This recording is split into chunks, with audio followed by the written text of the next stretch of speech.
I can feel the blood creeping up from the heathens. Got will, got fight, got pride, got reason. If they wanna go eat, then you know I'm gonna feed them. If you're coming for me, hope you're ready for a demon. I got eyes in the back of my head, I'm seeing. Take me for granted and you know I'm leaving. I'ma take what's mine with the webs I'm weaving. I could take this crowd from seeing to believing. Got a taste for blood and my tongue keeps bleeding from the words I spit. So sharp, so freezing, so cold. Behold, frostbite they feeling. I could tear you apart or I could go heal them. Don't believe in fate, don't believe in ceilings. I just need a taste and my mind starts peeling. I don't pace myself, I grind on kneeling. Got lust for change, I just love the feeling. I ain't gonna give up. Got too little time, I'ma live up. Head down, push forward through the tough times. Cause anything worth doing is a tough climb. And I ain't gonna give up. Got too little time, I'ma live up.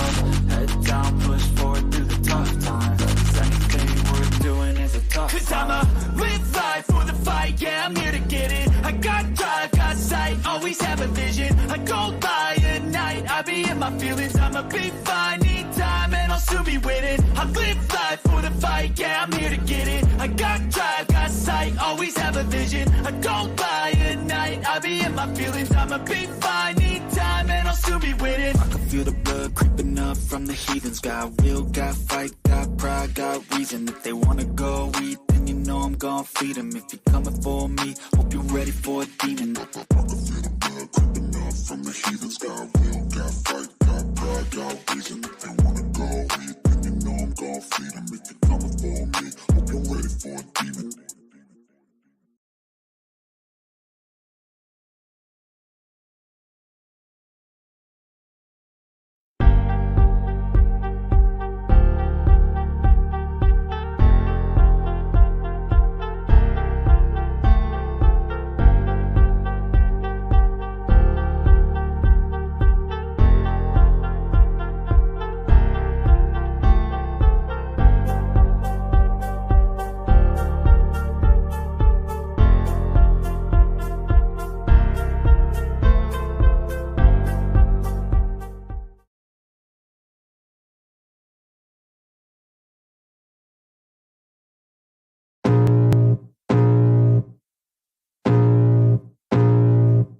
I can feel the blood creeping up from the heathens. Got will, got fight, got pride, got reason. If they wanna go eat, then you know I'm gon' feed them. If you're coming for me, hope you're ready for a demon. I got eyes in the back of my head, I'm seeing. Take me for granted and you know I'm leaving. I'ma take what's mine with the webs I'm weaving. I could take this crowd from seeing to believing. Got a taste for blood and my tongue keeps bleeding from the words I spit. So sharp, so freezing, so cold. Behold, frostbite they feeling. I could take.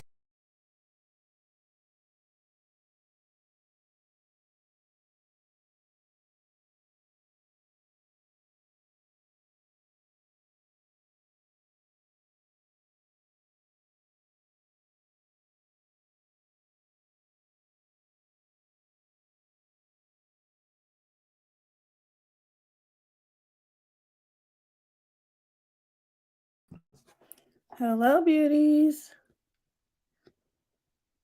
How is everyone? I hope everyone's having a really good day.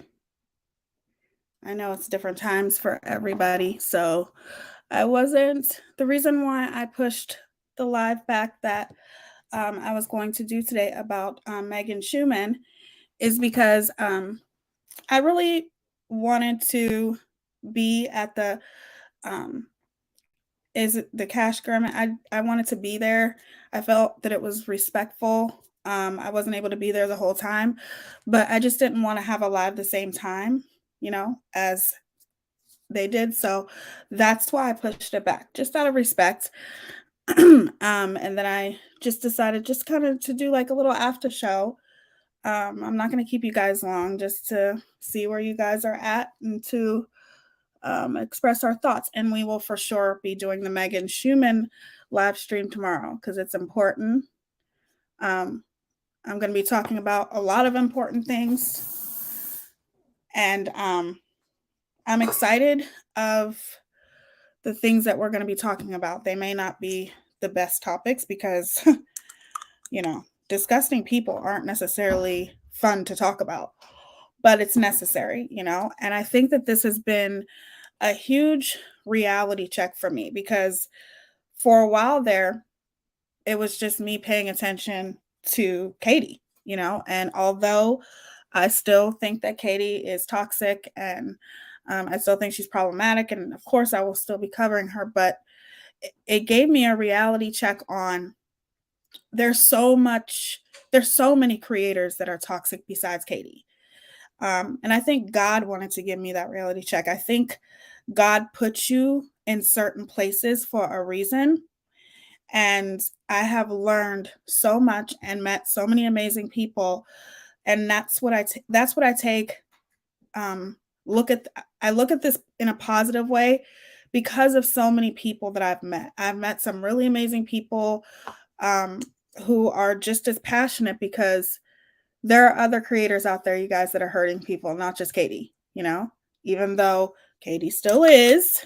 And that's just my opinion of her, but there are others, like Megamouth. She is definitely toxic in my opinion, and I needed that reality check. I needed to see that for myself. I needed for her to do the things that she did to me to bring me here. And I have, like I said, I've met so many amazing people that have reached out to me, told me their stories, and including my moderators who are literally my rock. So God has brought me to this place for a reason, and I have a job to do. So I don't like to consider myself as a brutal person, but I can be. I definitely can be.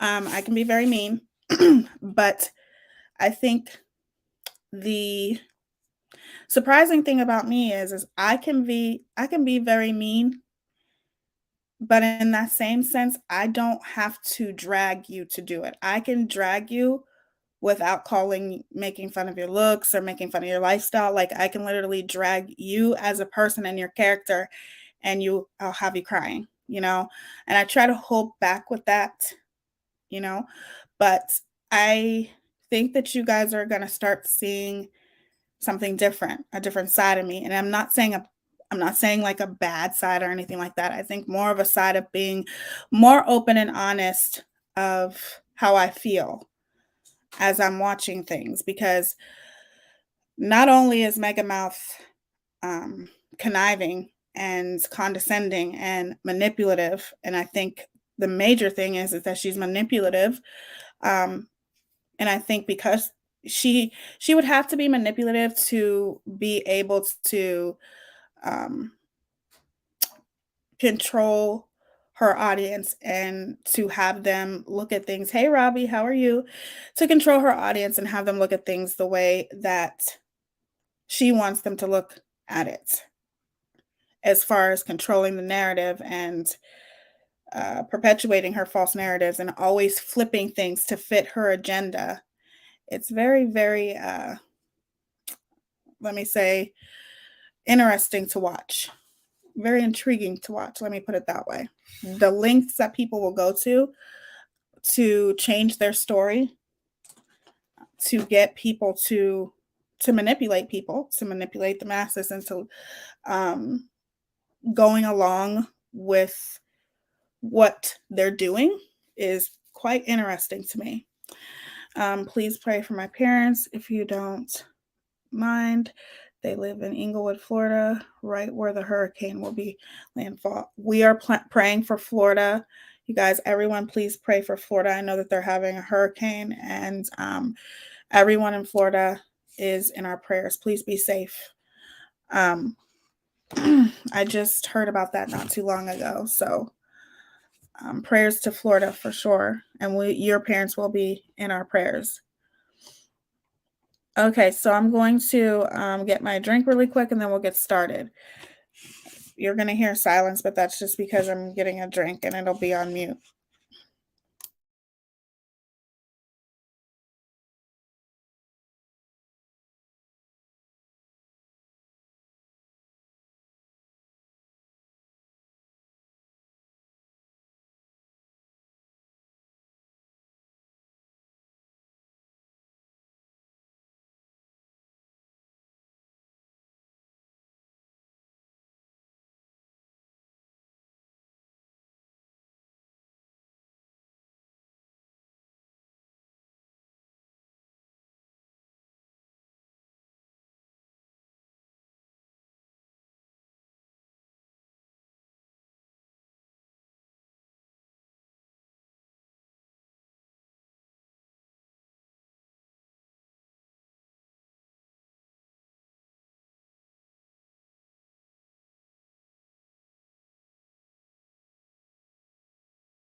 Okay, silence over.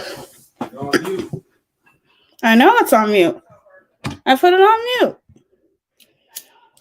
I always put it on mute. Okay. So yes, please, you guys pray for Florida. I don't have any relatives in Florida. Wait, actually, yes, I do. Not close to them, but I do have relatives. So, geez, now I'm going to be extremely worried. I hope everybody's okay. I'm so I'm so out of touch. I feel like I know no names in this chat. Hello, everyone. Hey, Nikki Rex. It's good to see you. Yes, a lot of new amazing people here. Okay. So first I want to talk about the recent claims. How about that? Let's start off with that. The recent claims from Megamouth, okay, is about my moderator. And it's absolutely ridiculous. So I think the thing that we all know right now is that that's why it's so important for a lot of awareness channels. That's why awareness channels are important, commentary channels that hold, creators accountable and things like that. That's why it's so important to have awareness channels, because you always have new people, and with the Justice for Vaughn story, it's quite obvious that Megamouth has attracted a lot of new people, right? And for some of you, she's new. And then for a lot of people, she's not. And that's why people go even harder when they're bringing awareness, right? So even with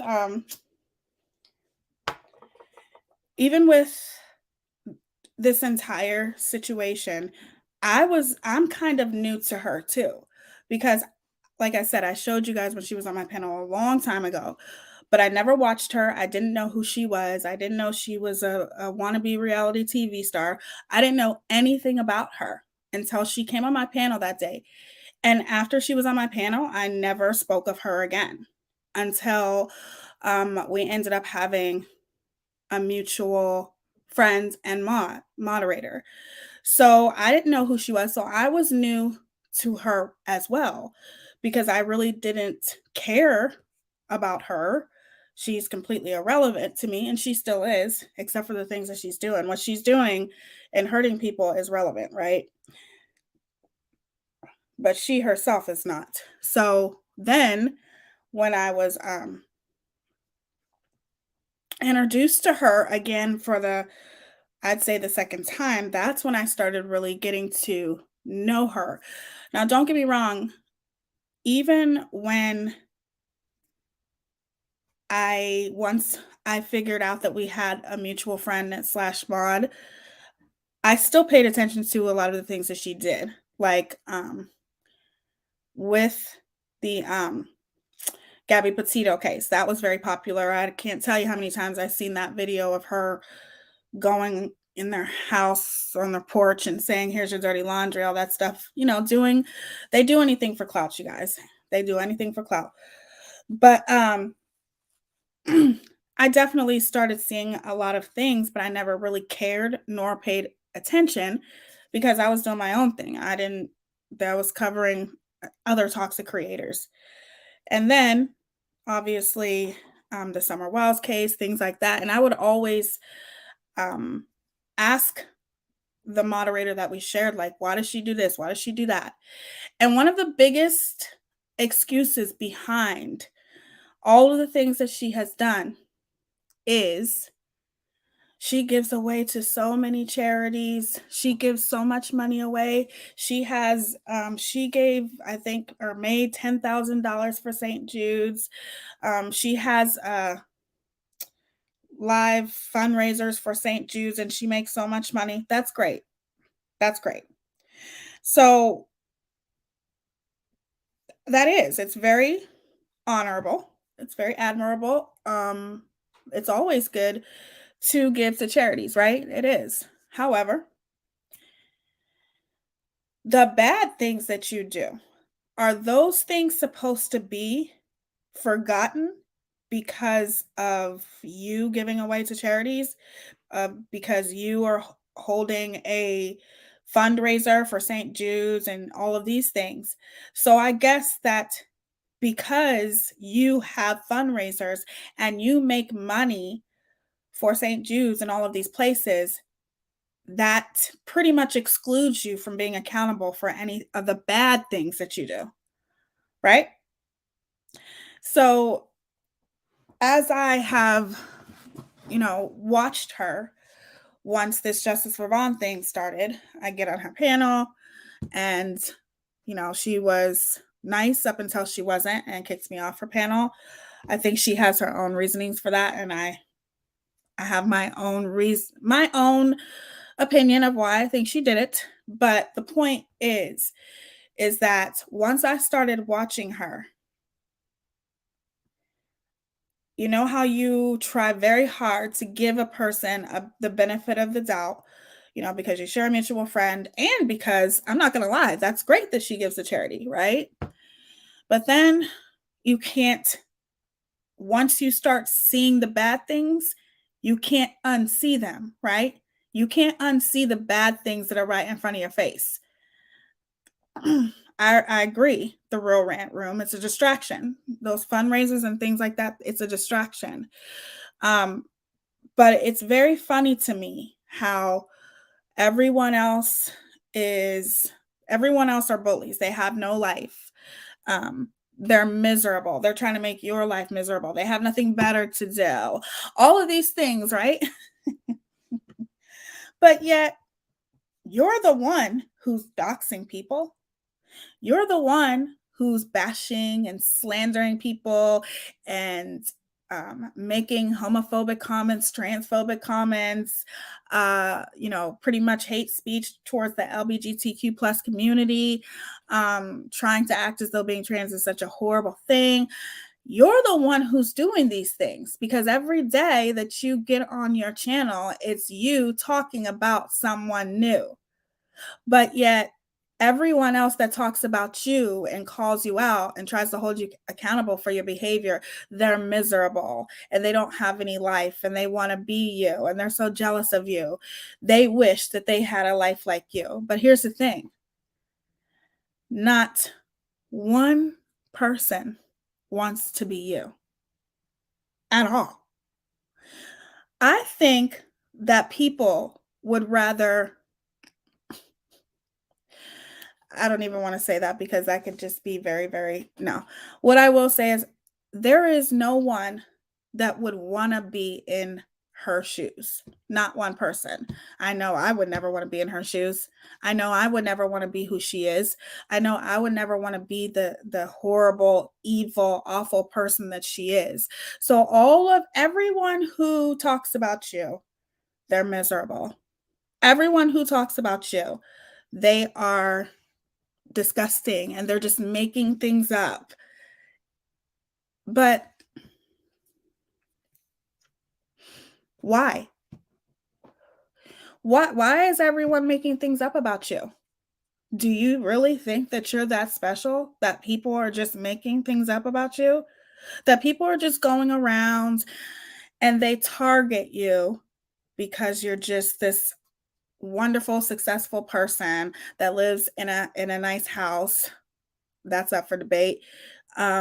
That has such a nice body and is just the most beautiful person in the world and has the most beautiful heart, and you give to all these charities and everyone wants to be you. Everyone that's walking around here, okay, on YouTube and doing commentary about you and pulling up all the bullshit that you've done in the past up until now, okay? They all just want to be you. That's the only reason why they're doing what they're doing, right? So my mod, Rianne, she joined your Patreon to be a spy. That's why she joined your Patreon. Is that the new narrative that you're gonna go with now? Okay? She wasn't like other people, and she found you because of the Justice for Vaughn story and thought, the key word being thought, that you were a good person and that you were doing good for the family. And then she started supporting you. And then she started supporting you through Patreon. But now the narrative is flipped, and she's in your Patreon because she's a spy. A spy for what? What is she spying on? Yeah, she's some secret agent spy that came into your Patreon to spy on you. For what? So, first, when it comes to the police report, which this all started because I just simply said and showed proof that a police report is not fake. As I tell you guys all the time, let that sink in. That's why all of this started, because I simply said this police report is not fake. I don't know why they're saying it's fake. I don't give a fuck why they're saying it's fake. I owe my supporters transparency, especially since I've been covering this story. This is not a fake police report. Okay? So therefore, that's when this started, right? So then, once Ms. Letitia came in here and confirmed that the police report is indeed, in fact, real, then you changed your narrative. You flipped your narrative. Now, I don't think you're coming up with these narratives on your own because you're not smart enough. But you flipped the narrative and you said, I never said the police report was fake. I said that the things that were written in the police report was fake. Well, if things that were written in the police report was fake, wouldn't you say, yes, the police report is real, but there are false allegations in the report? It's very simple, right? So then you start bashing me, bashing the people around me. Then you dox my moderator.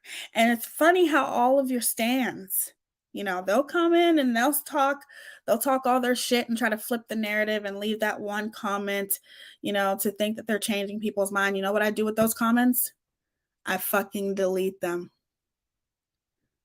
So don't waste your time coming into my comment section. There's a difference between having an opinion and just straight lying. And you're not going to come into my comment section lying, because you will be deleted. Okay? So you're not going to go and try to start chaos in my comment section. It's not going to happen. So then, you dox my moderator. You put her house as your thumbnail.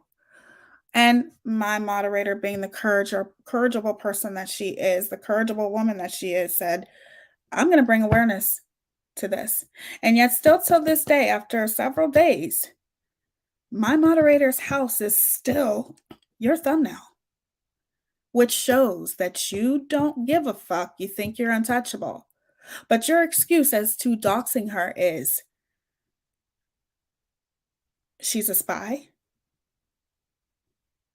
Even if she was a spy, what kind of bullshit excuse is, oh, she's a spy, she's attacking Ms. Letitia? I'm not going to allow that.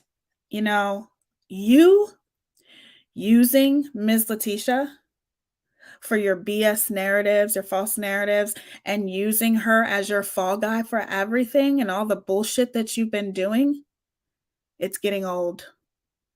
It's getting old. Using Ms. Letitia as an excuse as to why you kick somebody out of your Patreon. It's old now. Come up with something different.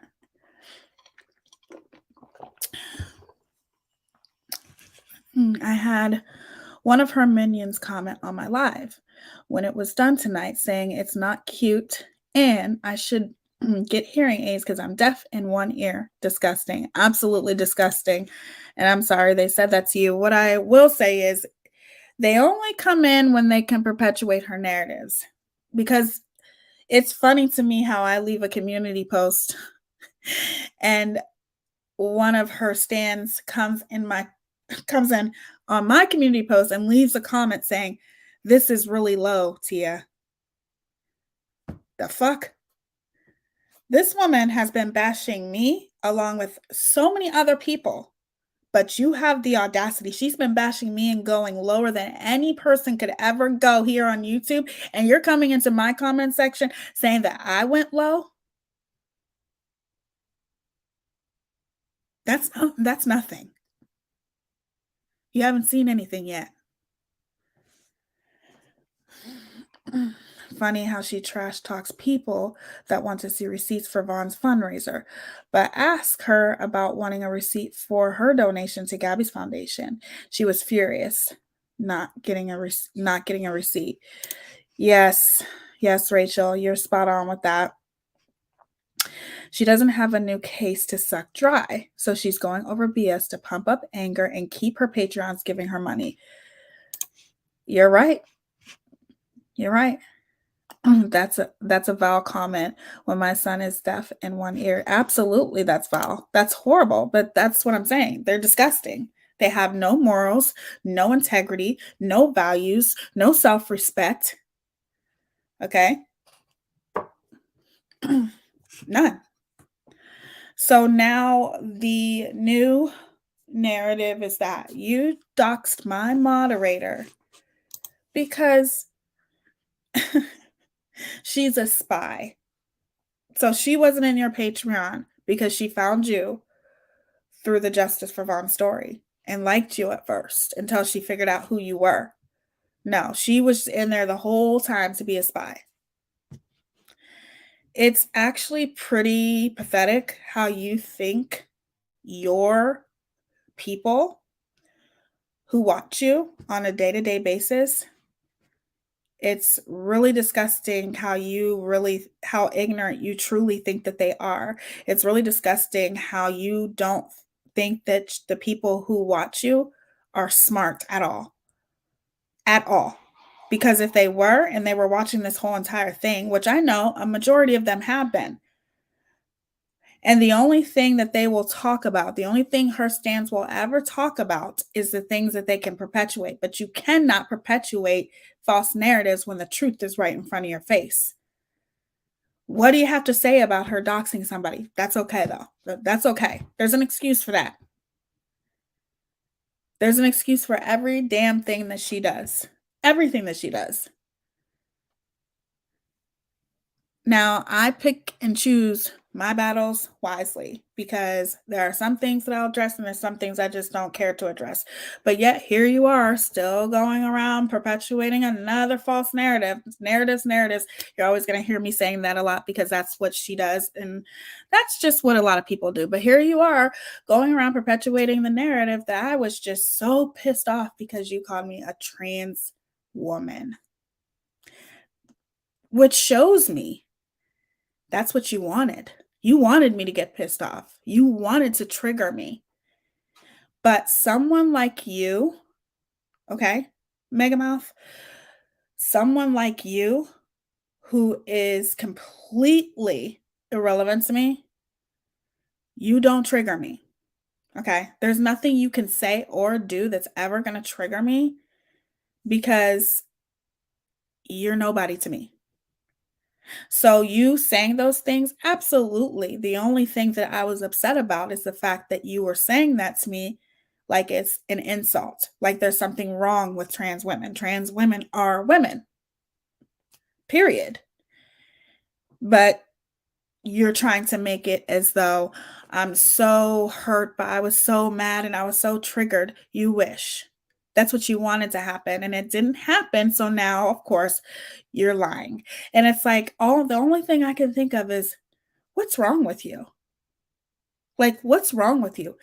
Do you have any kind of capability to be a decent person to anyone that you meet? Anyone that you encounter, anyone that you help, do you have the ability to be a decent person? And a decent person, I mean, just treating people the way that you would want to be treated. It's not hard.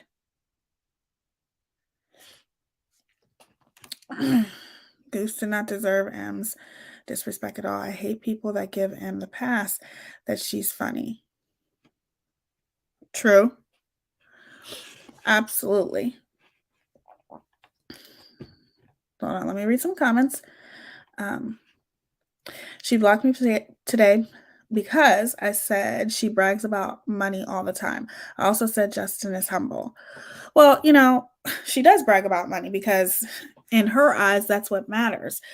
But that isn't what matters. Yes, we need money to survive. We like to get nice things and stuff like that. But you're delusional. You're delusional if you think that people are going around bringing awareness about you because you have money. Nobody gives a fuck. I have my own money. I don't count nobody else's pockets. I count my own damn pockets. I don't care about any of the shit that you have, and you know it. And in my opinion, I think you were looking for an excuse to attack me the whole time. That's why you kicked me off of your panel for no reason out of nowhere, because you didn't want me to talk about the Justice for Vaughn story with you. Okay? And quit with the old ass bullshit comments of you need to give Molly Golightly her super chats back. But isn't Molly Golightly supposed to be so, humble and sweet and giving? How would you like if people actually went and asked Ms. Letitia to have her give the money back? Would that be okay? I didn't ask her to give me super chats. She did that shit on her own. She did it on her own. And it's not like I just watched her one time. I have been sitting back watching her for, I think, 5 months now. So I felt like I could speak my opinion.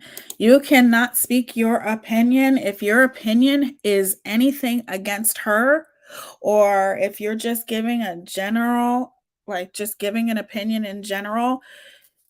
If it's any kind of indication that you're using your own brain, you will be blocked. I'm just saying, that's just the truth. Go look up things. All I did was say a police report wasn't fake. And look at what she did to me. So you can't have your own opinion in her chat. Yeah, Tia, that was weird when she did that. It was. And it's like, then all of these things that you keep saying. As I said on my community post, and some of you may have seen it, some of you may not have, you want to sit around talking about, oh, I really did think that she was a man. Okay. That's your opinion.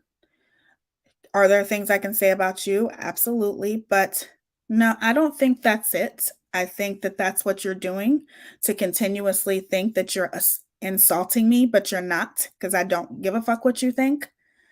Okay. I'm always going to think that you are not an attractive person because of who you are on the inside, and beauty comes from within. Okay. But you're one of those superficial people that think that if you buy shoes and purses and I don't know, all of the things that you buy that you think makes you somehow look better, they don't. Okay. Just to let you know. My mother had all of that stuff plus more than you could probably ever dream of. But it didn't matter because on the inside, she was the most beautiful woman in the world, which radiated on the outside and made her even more beautiful. Okay. There's no way I would ever think you're attractive. I don't think you're attractive in general, but I would give you somewhat of a point if you were a good person on the inside, but you're not, and you never will be. So for you to think that you are insulting me because of how much makeup I wear, I'm sorry that when you come on camera, I'm sorry that when you come on camera, you look like you just got out of bed and didn't take a shower for 3 weeks. That's on you. Okay? That's on you, sweetheart. That's not how we roll here on my channel. I'm a makeup artist and I do my makeup every day because that's what I do. Okay? That's what I do. You don't know how much makeup I wear because you're not here when I do my makeup. I don't wear foundation, I wear concealer. I wouldn't consider myself wearing a lot of makeup. I consider myself as wearing makeup because it's art and it's a beautiful way to express yourself. And I think your problem is that you just don't know how to do it. So you hate on others that do. A majority of the people who talk about other women's makeup, women and their makeup and how they do their makeup, okay, when there are so many people out there who do their makeup way better than me and slay all day long with excuse me, with their cut creases and, you know, their extreme contouring and all of those types of things. And they rock it. They look absolutely beautiful. And I think you're just that type of woman that hates on other women or men that can do their makeup like that. And I truly believe that most women who hate on other women for wearing makeup is mainly because they don't know how to do it themselves. And instead of giving a compliment, you give them an insult, because giving them an insult makes you feel better about yourself. But like I said, just because you come on camera looking like you just rolled out of bed and haven't taken a shower for 3 weeks, that's on you. That doesn't mean everybody else is like that.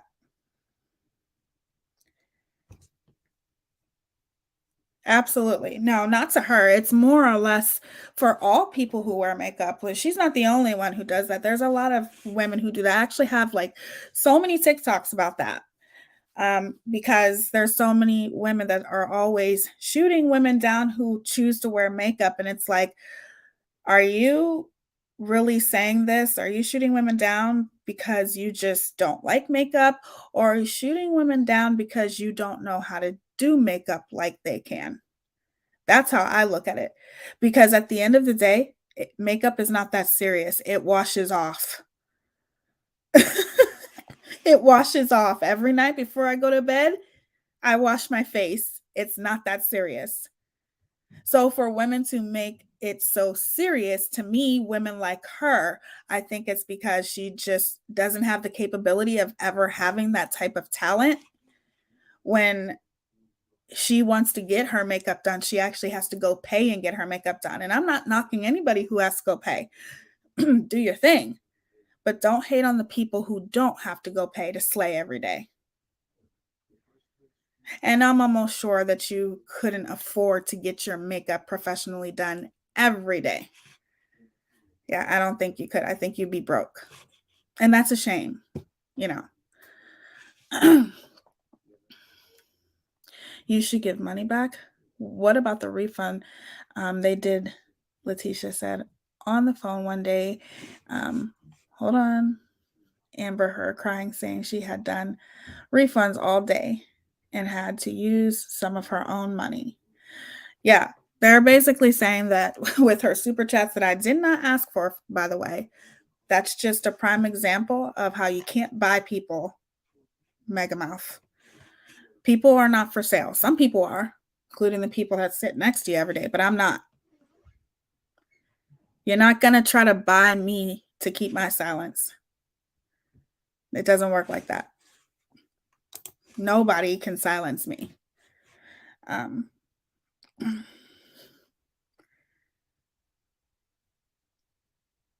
Yeah, she went to school for makeup artistry. I've heard her say that before. And it was weird to me when she said it, because then she said the next day she was going to get her makeup done and paying. I'm like, well, if you went to, like, did you not pay attention in there then? Like, I don't get it. You know, just because women wear makeup, don't hate, congratulate. Very simple. Because here's how I look at it. Anyone who's a huge, jealous, hating person like her does nothing but fuel my fire. It does nothing but motivate me. You know, it does. It doesn't make me feel like I'm less of a person. I don't listen to her. Sometimes I'll run into some clips that she says, but I don't go and watch her because I think that she is boring. I think she is over dramatic. I think that she is not as funny as she thinks she truly is. And I also think that she is a bottom feeding, e-begging, transphobic, homophobic, all kinds of stuff. Like I just don't think that she is interesting to watch, but to each their own, right? Tinkerbell's mom, oh sweetie, I am not attractive, but I still trying to always be the nicest person. I am honest and a good friend. And I'm sure you are absolutely beautiful, tiny treasure. If you treat friends like that, I'd rather be an enemy and make it worth my while. I agree. I was never friends with her, but I'm glad that I wasn't. I'm just glad. Like, I know people wanted to think that, but no, I never was. Yes, it's just too much. Aesop's inspiration. It's too much. Like, I never have watched her. I stay in my lane and she can stay in her lane. But obviously, she's overstepping her boundaries because she is constantly lying. But yeah, here you are calling everyone else pathetic and saying no one else has a life and everyone's miserable. Do you not see? Do you people who watch her not see how fake and phony and disgusting she is? How can you not see that? How can you not see the evil things that she does? Turning a blind eye to the evil things that she does, you're just as evil as her, in my opinion. You are. Okay, so I am not going to be on here forever, so I am going to open up the panel. And you can talk about, like, if you were on the Cash Live and anything you want to talk about with that, or you just want to express yourself, or you want to just let out a little bit of anger, as long as you're keeping it respectful as much as you can. I know how hard it is to be respectful when it comes to Megamouth, but just try your best. I'm going to open the panel. If no one wants to come up, that's fine. No pressure. You don't have to. But I am going to probably put on something that I want you guys to see as well.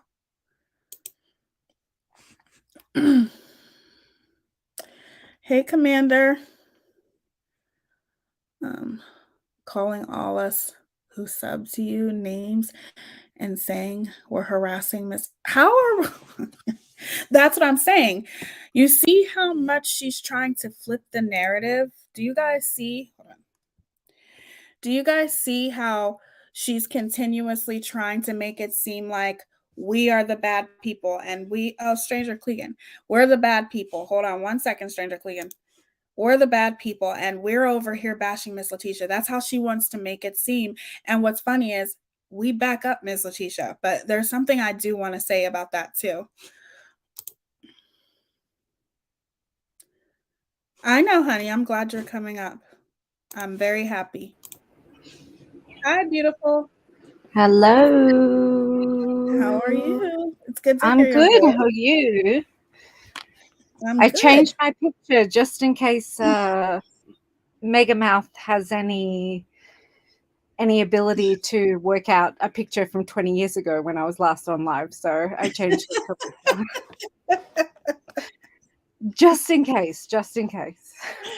Oh gosh, love the picture. That is Lisa, right? It's Lisa, yeah. That's Lisa. I like Lisa. You've seen real me. You know she's pretty much closer to what I look like in real life. You're so cute. So what do you have to say about today?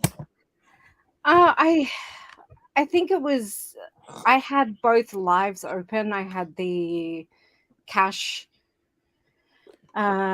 live open, and I also had Molly's live open, and Molly was obviously starting to do another live about you and Rayanne and all of this situation, and then she just completely pivoted it the moment that she saw that people were coming for her. And I think the walls are starting to close in on her, and I think she's starting to realize that everything she's doing is not kosher. It's not 100%, which is a good thing. But, you know, I still worry about Rayanne. I still worry about you.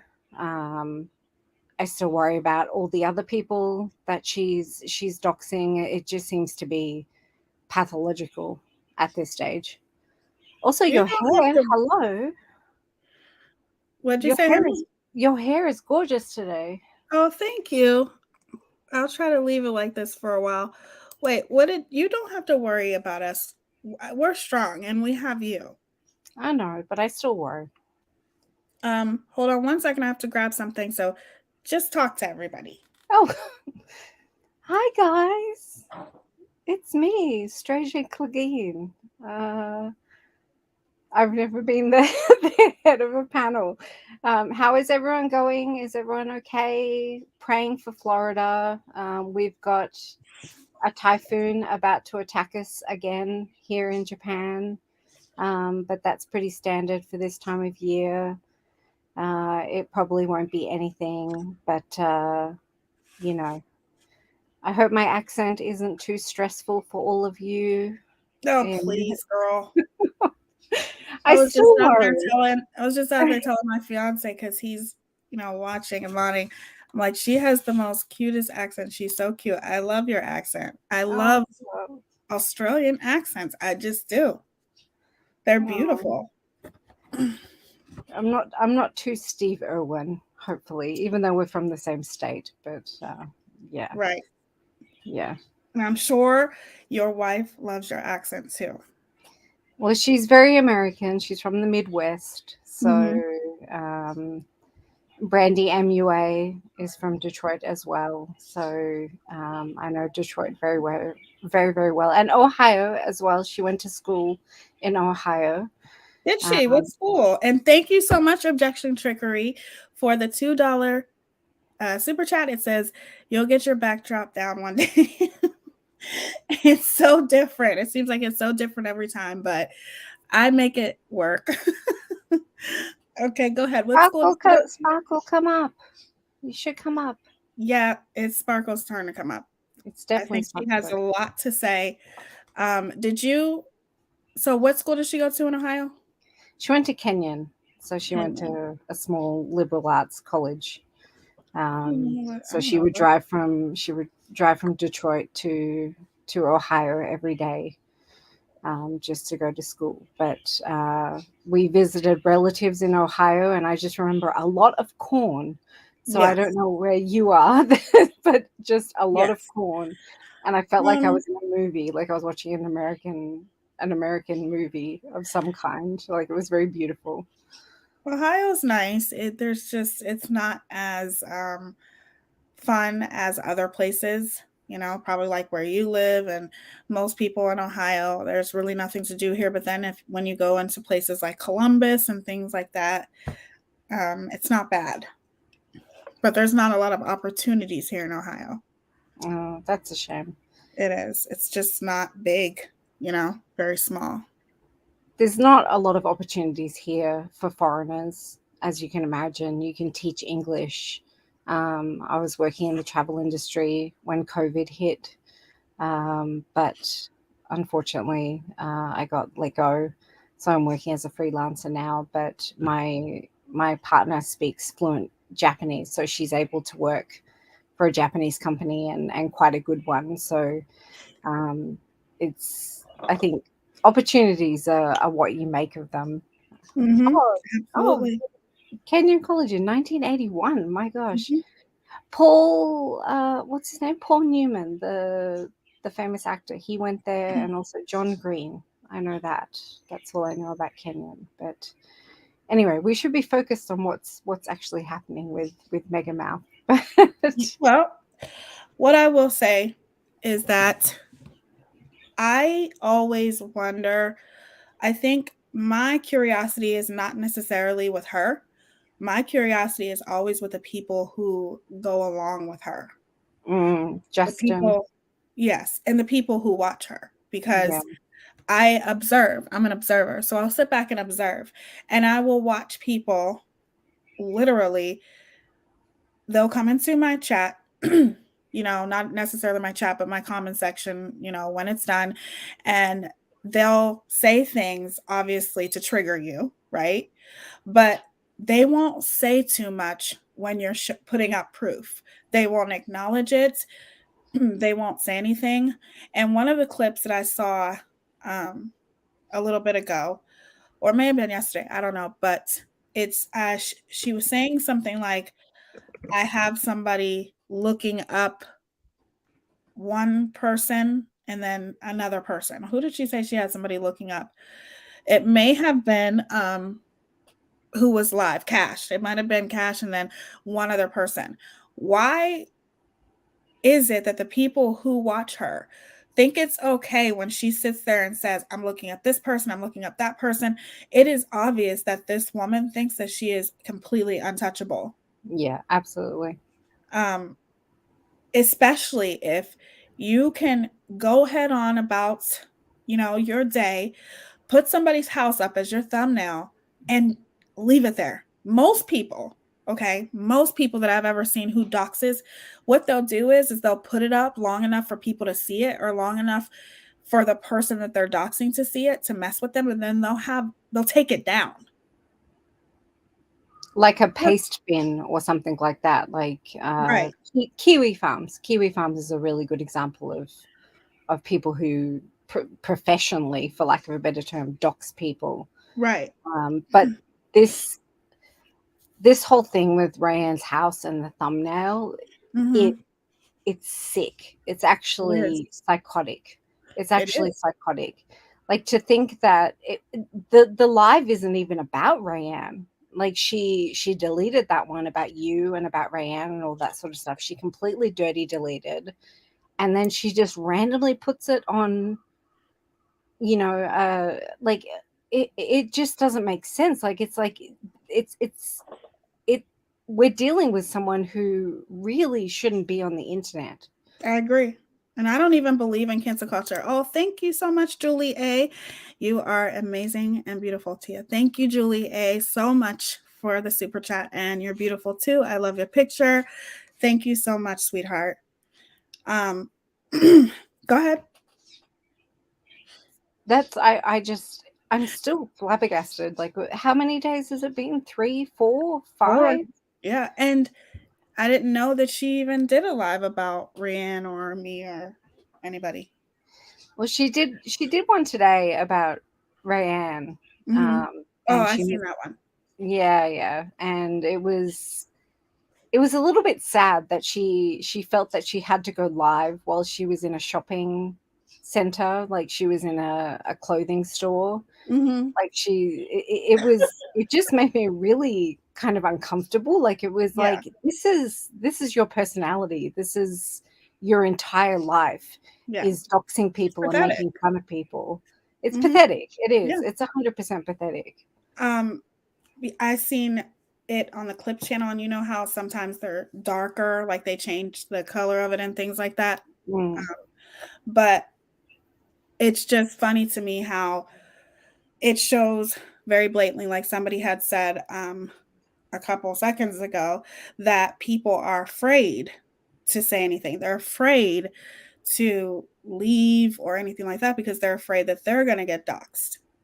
Yeah. But the point is that when somebody does that to you, please don't think that there's nothing that you can't do about it, because you can. I understand that it takes money and things like that, but especially for someone like Rayanne, because Rayanne, she's just a subscriber, a supporter of hers, and she totally took advantage of her platform, which is Patreon, looked up her address. That is enough, okay, for her to be shut down, in my opinion. That's just my opinion. And don't get it twisted. I'm not telling people to go and report you.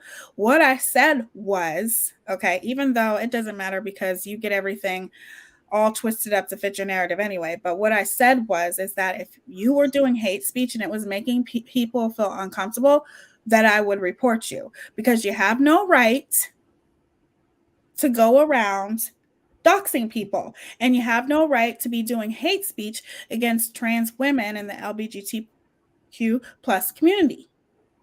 That's hate speech. Therefore, people have a right to report that, because you're offending a whole group of people. You're not offending me, you're offending a whole group of people. So therefore, I wouldn't tell people to just go, report you for nothing. It looks like Yaya Warrior Sisterhood. We'd love to have you up on panel and hear your story. Absolutely. Anybody's welcome up on panel. It's a safe space. Teaya and I, well, I think we're both pretty good people.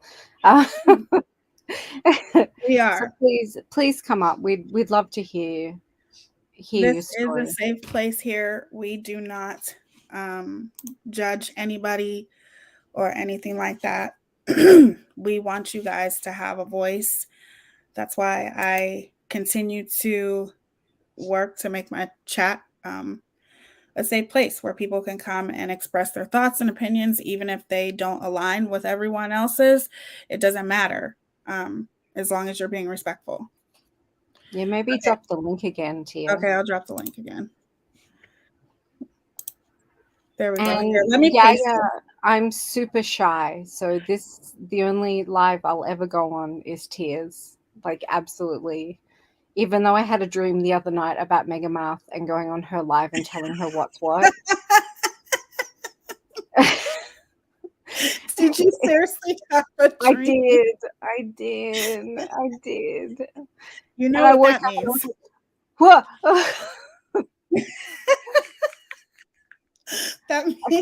That means that you have a lot of hostility right now. If you dreamed about it. Oh, hey, I was on the phone to Patreon at 4:00 my time this morning, trying to work something out, but all I could get was a robot. Like, it's just and even Googling how to get a real person on Patreon didn't even help me. Even that number didn't help me. So I'm telling you guys, YouTube needs to do something, because Patreon, from what I heard, is way more strict than show me your face for a second, Yaya. Patreon is, there you go, sweetie. Okay. Hi, beautiful. All right. Hello, beautiful. How are you? Hi, Yaya. I'm a little nervous on doing this. Oh my gosh, don't be nervous. Don't be nervous. Thank you for the super sticker. Crafty Aunt, is it Crafty Aunt Nan? Thank you so much, sweetheart. That means a lot to me. So how are you? I'm good. Thank you. Thank you for asking. Yeah, I used to be a member and a Patreon of, I'm going to call her Megamouth like you do. Yeah. We try not to say her name. I had been with her a few months, and we talked on the phone at least once a week. So you were a Patreon? Yeah, but we became like friends. Oh, okay. And I never used her life coaching skills or anything like that. I actually don't know how I got to her channel, but I did. And I am, as I will say, a survivor. I have severe fibromyalgia, and along with other severe disabilities. And in a nutshell, I started my own channel as a support group for people like me. And some crap went down, and one day I heard she was talking about me in her channel, or somebody was talking about. Some crap went down on your channel or hers? Hers. Okay. And people were saying some stuff about me. And I think it had to do with Justin. I don't even remember it all, to be honest with you. Mm-hmm. So I went in to her channel, and I didn't direct it at her. I said, you guys need to keep my name out of your mouth. Mm-hmm. And then I hit the enter button, and I said, that doesn't mean you, Molly. Mm-hmm. And she just started screaming at me and berating me, calling me names. I left there calmly and kind of laughed, to be Mm-hmm. honest with you, because I was getting to the point where she was becoming annoying to me. Yeah. And she then put up and made a cruel video My of God. me What? and left it on her. Yeah, I wouldn't be surprised if it's on her second channel still. Mm-hmm. And recently,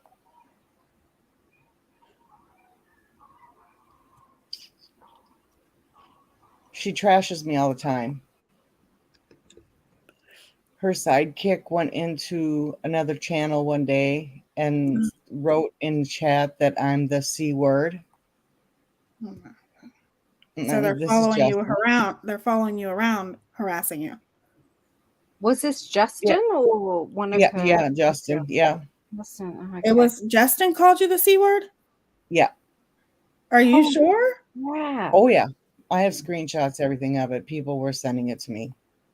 And he proceeded to say that I was the biggest See You Next Tuesday on YouTube.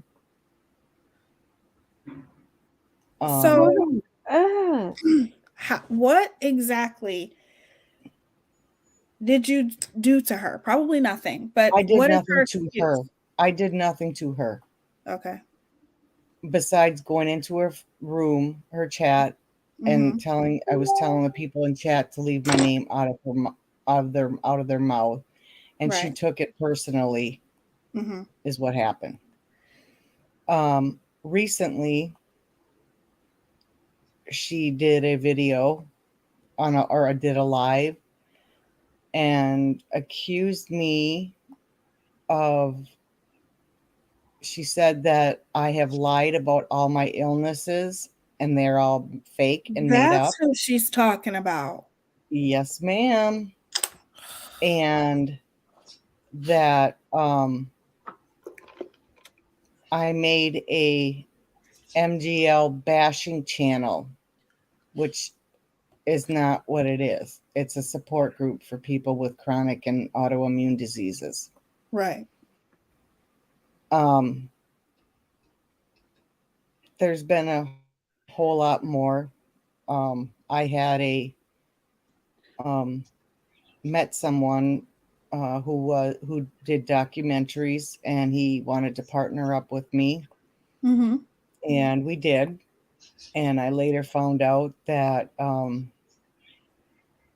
Justin had contacted him and Molly,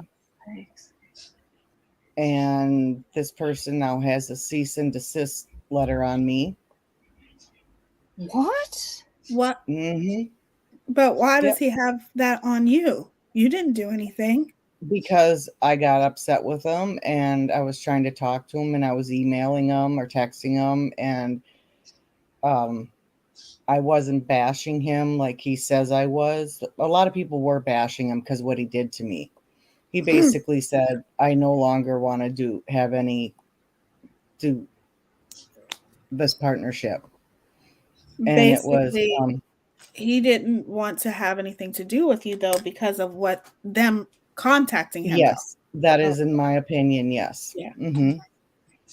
I can't prove that, but I do know that this person and I did a live on Memorial Day weekend, and 2 days after that, he basically just dropped me and walked away.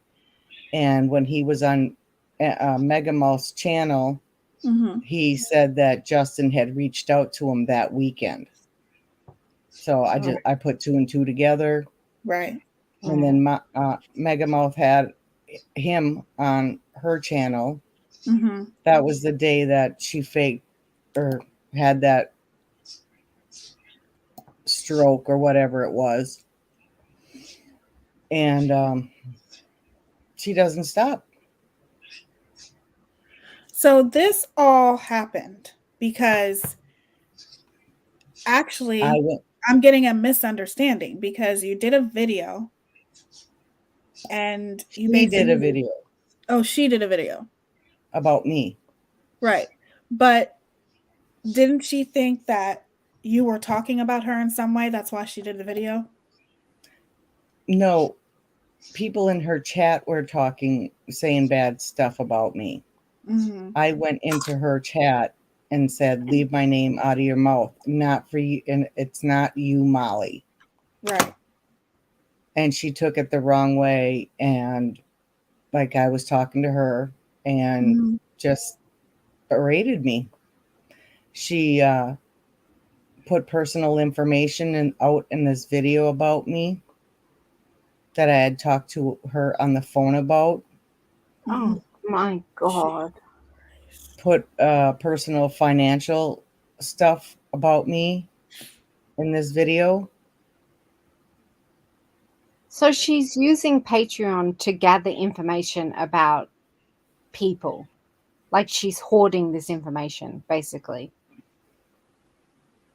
I never really went into the Patreon channel to read any of this stuff because basically I didn't care. Right. I actually became a Patreon because she told us that she was using the money for them to go down to Tennessee for the Summer Wells case. Yeah. So that's why I joined Patreon. Right. Mm-hmm. And my goodness gracious. Okay, so there's about 4 or 5 people in here that can back all this up too. Just so you know. No, sweetheart. I don't Yeah, need nobody to back shit up. Like Yeah. she's doing it now to my mom. know. Maybe not to the extreme that's happening to you, and I'm sorry. Well, obviously you're beautiful, so that's probably one of the reasons why she's doing it. And I'm 56, by the way. And you don't look 56 at all. Not at all. Jeez. Not at all. But age is just a state of mind, right? Yep. It is. It really is.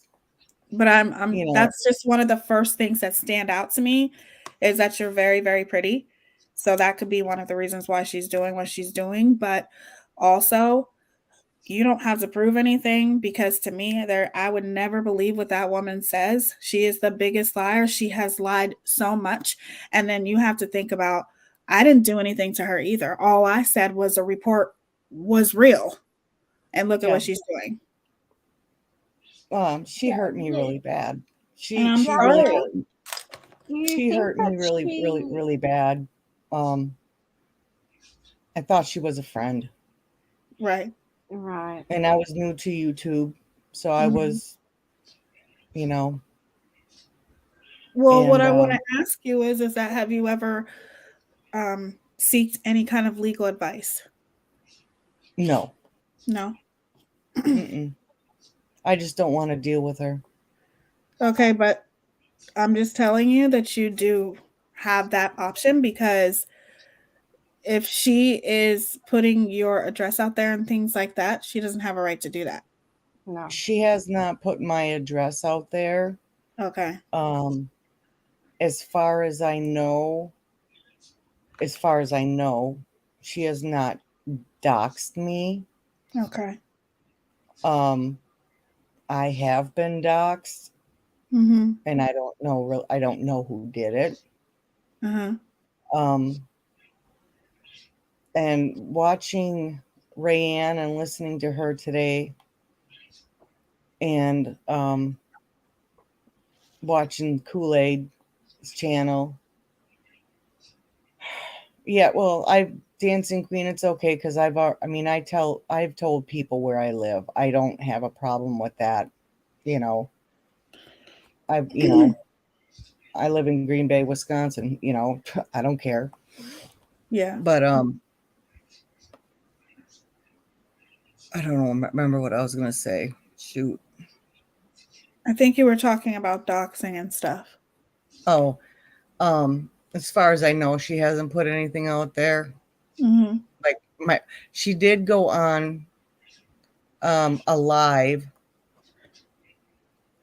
and read a letter that this person that was doing documentaries with me had sent to her. And she did say my first name and the first letter of my last name. But, you know. And yes, from what I'm hearing of this story, she literally contacted someone that you were going to be doing documentaries with, and of course you're going to be you're going to be calling this person if they just kind of cut you off cold turkey and you don't know why. So you're going to be trying to get in touch with this person to see, hey, what happened? Because that is an amazing opportunity to have to be a part of a documentary. I would do the same thing. I would be trying to get in touch with a person if they say they're going to do a documentary with me and then all of a sudden they don't. So there's nothing, it doesn't even, none of this story is you. This is her. This is her fault. This is her doing. Absolutely. Absolutely. And no one deserves to be treated like that. So basically she's just bashing you and stuff like that when she goes live. Yeah. Yep. If she sees me on one of my friends' panels, and I mean, I had Robin used to be on my channel, and that's a whole nother bag of worms. But Robin? Her new assistant. Oh, okay. I know who you're talking about. And she has a disability too, doesn't she? Thought so. Yeah. Yep. Can I ask you a kind of sensitive question? You go right ahead. Do you think she's jealous that you have medical issues? Because I know I'm someone who suffers from, and I have since I was quite young, very severe osteoarthritis. It's hereditary. I can't do much about it. I just have to keep active. It's very similar to what you suffer from, I can imagine. But there are a lot of able-bodied people who get extremely jealous of people who have, autoimmune diseases or invisible illnesses, and they tend to act out and to sort of degrade people who have invisible illnesses. Do you think that's what maybe she was trying to do, or she felt threatened because you had kind of a more exciting story than her? Right. I would really hope not. Well, to be honest, since I started my channel, there's a whole group that Molly and Justin are all in on, and they're all bullies. And they've made up names about me, and they make fun of me because I'm disabled. And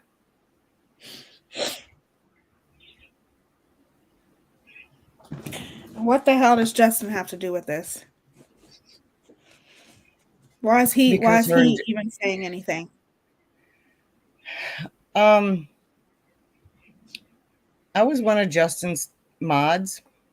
And I was because I knew Justin through her. Yeah. And I was there's a couple of us in here. There's actually 3 of us who were his top mods, his OGs, as he would refer to us. And one day he took my wrench and blocked me. I, to this day, do not know why. I tried to ask him why. He wouldn't tell me. He did it to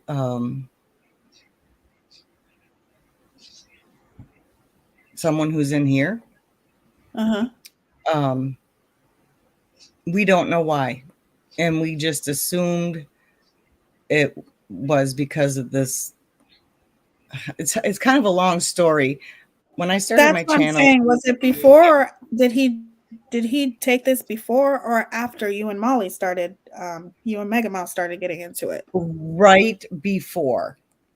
Oh, okay.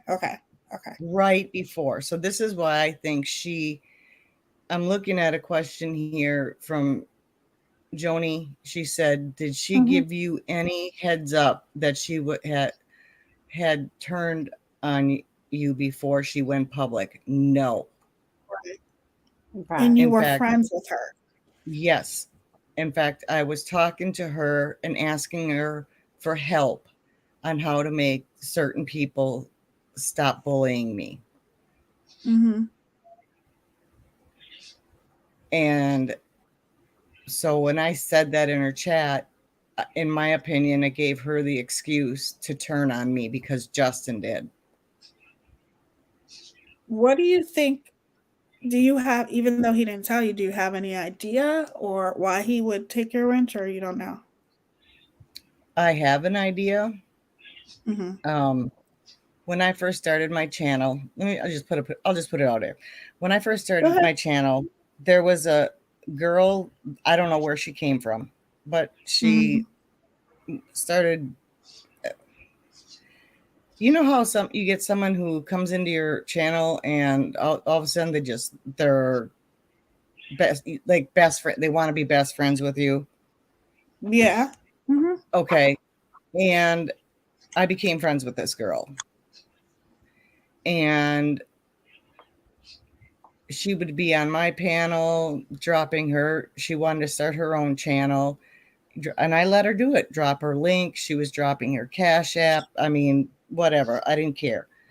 And her and I got into a disagreement and severed ties. And the people that went with her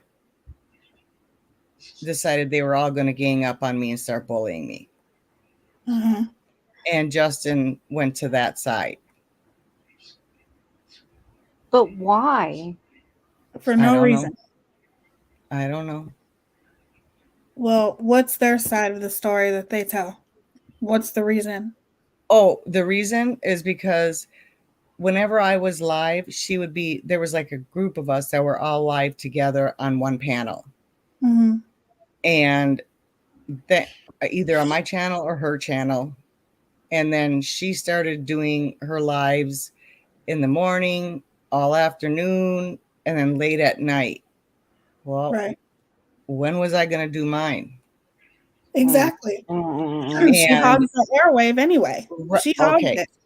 So we had supposedly an agreement, verbal, and so I was on live one day. She would text me or call me every day, 10 times a day. You going live? When you going live? Blah, and in the beginning. You want to know why she did that? Because she wanted to make sure that when you went live, she was live at the same time. But go ahead. Yeah, exactly. So one day I was on a live and she went live without telling me. And I am a very emotional person. Yeah. I will say. I got upset. Yeah. And I got into it with them and I went and did a live. And my title was, Should I Be Letting This Bother Me? Right. And I realized that was the wrong thing to do. So I shut it down. I deleted it right away. And I apologized over and over and over. And this person has said she's not going to accept my apology at all. Ever. Mind you, now this woman has now been caught scamming almost $10,000 from people. Right. And Molly and Justin stand behind her saying it's not true. Well, that's because they So, don't have any morals or yeah. respect. And Justin is the type of person that if you I agree, if you have an issue with somebody, take it, go private with it. Right. And I went live and did what I did and knew it was wrong and said I was sorry. I did admit to my mistake, you know, whatever. And I think that's why one of the excuses why he decided to sever his ties with me and go to the other side. Right. Do you think Molly was in his ear? I think he was in her ear. I was asking Justin for help and Molly for help, what to do as a creator. How do I get over, because I considered them both my friends. Right. And the bullying was so horrendous and horrible that I didn't know how to handle it. Right. Because in my 56 years of life, no one has ever called me these names. No one has ever treated me this awful. I didn't know how to handle it. Yeah. Which is understandable. And, yeah, 100%. So basically, they joined in with the bullies. Which is just absolutely disgusting. On so many levels, because here's like what I'm getting from this story is also when people are threatened by you, especially when you start a channel and all those types of things. First of all, there's nothing wrong with you going live and talking about how you feel. I understand where you're coming from, where, you say Justin had, the rules of taking it private, which is understandable. But yes, I still don't think that there's anything wrong with doing that. However, you still apologize for it. Oh, I've apologized. I think that everybody can hear, the friends of mine that are in here can tell you, people tell me to quit apologizing. Yeah, I wouldn't apologize to her no more. No, absolutely not. Because it was a mistake and you apologized to her. How many times do you have to apologize? I would have only apologized once, but that's me, because at the end of the day, that's all we can do is apologize for our mistakes. What else are you supposed to do? And for then all of this bullying, which is what she does. One of the things that I have always noticed, and this is, I'm sure you know who Goose is. With Goose, what I've seen with her, even though she's a whole nother story. But one thing I can tell you is that she really hasn't been vocal since this whole thing went down.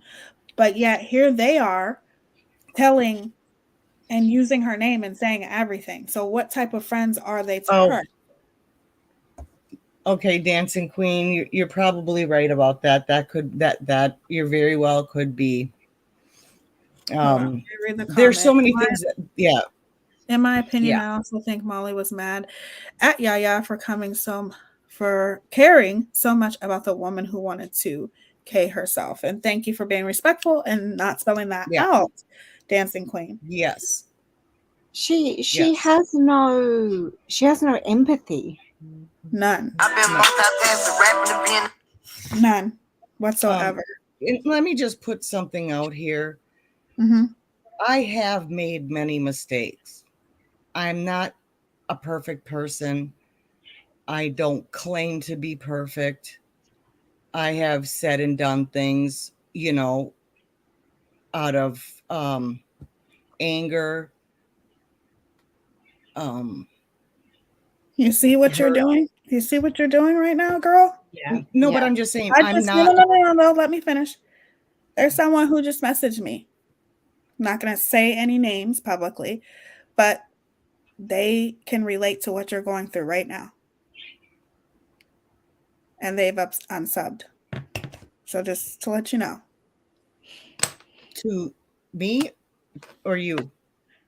You. They're listening to your story. Oh, I thought you said they unsubbed for me. I'm like, oh, okay. No, I haven't no. been. No.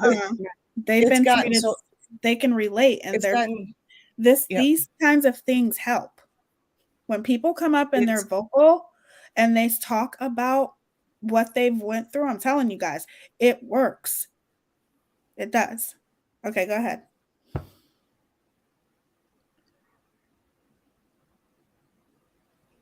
Continue. Susie says, Heidi, did you go after people like a pack of wolves on MGL's channel when MGL got mad at comments in the chat? I don't know what she means by that. Who is that? Who asked that question? Susie. Like I said, was I a perfect person? No. Did I fall into it when I was up on Molly's channel? Yes. People make mistakes. Exactly. People are allowed to make mistakes. I made mistakes. Exactly. That doesn't mean that you have a right to go around bullying people, and trust and believe it's happening to so many people now. So you can't justify that. There's no justification for being bullied at all. Was it okay for her to put a video out about me and saying that she booted me from her Patreon, but the truth is I never had money to pay for it? That's why she booted you? That sounds like an old, we've been hearing that a lot, that she says that she boots people, but it turns out they've canceled or in all actuality, I don't work. My husband supports me. He's a wonderful, loving, and incredible man. And I get so much. Yes, rant room, I do. I overreact. Yes, I do. I have bad ADD too, so I overreact and words will come out before I think them through. Yes, that is the truth. And does the real rant room want to come up? Oh no, she and I are friends. I know it's probably very early in the morning where she is, but I don't know if Teaya, if you want to drop a link. Go ahead. Did I pin the link? I thought I pinned the link. Okay, hold on. Yeah, there she says Heidi was reacting in hurt and anger to what was done to her. I would too if I was screamed at publicly and attacked. Thank you. I would have done the same. Thank you, Hopi. And so yeah, I am who I am. I can't apologize for that. I just am. I am who I am. And but they still, to this day, will go to this other channel and they will sit on the panel and berate me, Justin and Molly, at times. Not so much Molly anymore, but she did a live about me again. What was that? Teaya last week? Mm-hmm. It was on the Kool-Aid. She was talking about me faking my illnesses, and I seen that one. Mm-hmm. Yeah. So see that's ableist. It's 100% ableist. Yeah. Mm-hmm. And there's a lot of other people that she has done this to. And I think she was really mad because there was about 4 people that went in there after she did this to me and asked her to take their wrenches and stop their memberships or left her channel. What? Excuse me. What is wrong with her? Like, does she have some type of problems or something? Because I have never seen somebody more entitled in my life. Like, I've never seen somebody who thinks that the world owes her something or that people are supposed to bow down at her foot. It's like you're nothing. Yes, then Bling just said this has been going on since April. 6 months I've been going through this. Daily lives attacking me, not just MGL. But she's more than happy to get involved. Somebody went real life on me this week and called my husband. They Googled for his What? phone number. Yeah, oh yeah. Oh my God. Oh yeah. And I think this is all intertwined somehow. Because these people are also subs of Molly's. So this is all intertwined somehow. It's almost like she wakes up and she has next to her bed a shit list. Sorry, Teaya, for No, you're cutting. fine. You're good. It's almost like she has a shit list just sitting next to her bed and she just ticks them off one by one and keeps adding to it. Like, it's not sustainable. There's no way that she is going to keep getting away with this. There is no way. The walls are starting to close in, I think. And yeah, your story. You can call me Heidi. Heidi. You can call me Heidi. Yeah. Sorry. That's okay. Your story resonates with me so much, you know, as someone, again, with an invisible illness, and I also have ADHD. You know, it's not sustainable. Like, this woman, her entire life is online. Everything in her life is online, even calling her husband online, even calling her son online. Like, it's not sustainable. Right. I mean, you know, like Teaya, is it Teaya or Teaya? Teaya. Teaya. Mm-hmm. I used to wear makeup all the time, just like you. Mm-hmm. Love, you know, when I worked and I had a job and I was able to do that stuff, I never left the house without makeup on. And, you know, now that I'm home and don't go anywhere, I don't wear it as much. No, I'll put it on once in a while for some of my lives. Sometimes I'll come on without no makeup on, you know. Right. It's how I feel that day.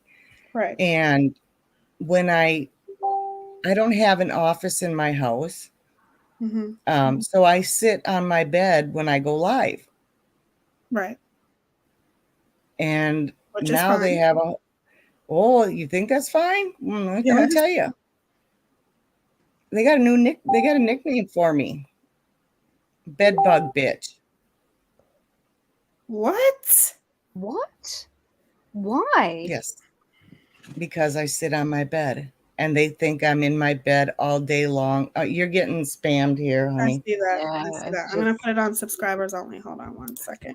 Go ahead. You guys keep talking. And so, yeah, in their chats all day, all the time, not Molly's and Justin's, but the other ones. Well, I think Justin lets them do it too. They refer to me as the bedbug bitch because I sit on my bed when I do my lives. Oh gosh, what a terrible thing for you to do. What? I have not been on my channel now for 4 months, 3 months. Because of Molly? No, not Molly. The other people. And I'm going through some possibly serious medical issues. I'm sorry. And I'm trying to, I don't find it fun anymore. That's my anxiety gets really bad. Yeah. Are you taking care of yourself? That's why I don't go live. But you not going on your channel, sweetheart, is exactly what they want. Yeah. I know. You know. I know. Do you think you'll go back? I want to. Then rip the Band-Aid off, girl. Just And do go it. back. I I don't want to say. I mean, I don't have a problem saying this, but they also referred to me as a hypochondriac and all this other shit. So, Yeah, I but can imagine. I am going this week to oncologist, hematologist, Mhm. because they don't know what's wrong. I was just diagnosed a couple months ago with Hashimoto's disease also. Oh Sorry, gosh. sweetie. And they all think it's real funny. Well, It's she's not. where does she I'm get trying that not, you are Ling, I'm trying faking? not to, honey. I'm trying not to, honey. I love you. Where is she getting that you are faking your illnesses? I don't know. It's These people, jealousy. It is. It is. And that's what I'm saying. You gotta, I just feel like you not being on your channel, especially if it's something that you love, going on your channel, especially because it's a support channel, yes, it's gonna be hope, like so much more support for you. I really think that you should, and we'll all be there to support you. Exactly. You I know? just think me coming up here, I'm really going to get the wrath of it now. Oh, No, don't worry no, about that. no. You've got a really tough. You've got Team Teaya behind you right now. Right. When I saw Rianne today on Hopi's channel telling her story and Mm-hmm. what our friend Snowbird went through because of Molly, and she was What in happened to there. her? Oh, is that the one who had a wrench? Yes, she Okay. was supposed to have a wrench. She's autistic, Mm-hmm. and she's the most beautiful person you could ever meet in your life. Oh, I bet. And Molly has gone off on her so severe. She's scared to go to any channels right now. Oh God.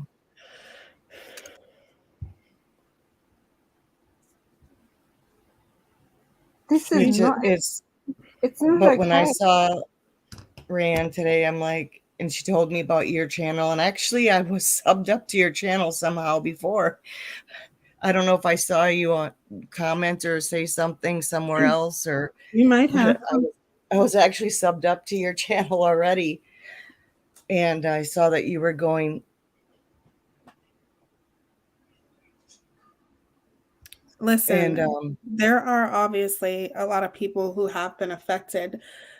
I'm not because, and I'll tell you why I'm not. Because, yes, she is saying things about me. However, those things don't bother me, nor do I watch what she says. If I run into clips, I'll listen to the clips, but I don't watch her.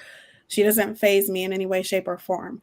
But when you're dealing with people, who have, illnesses and different things like that, that's my problem with her.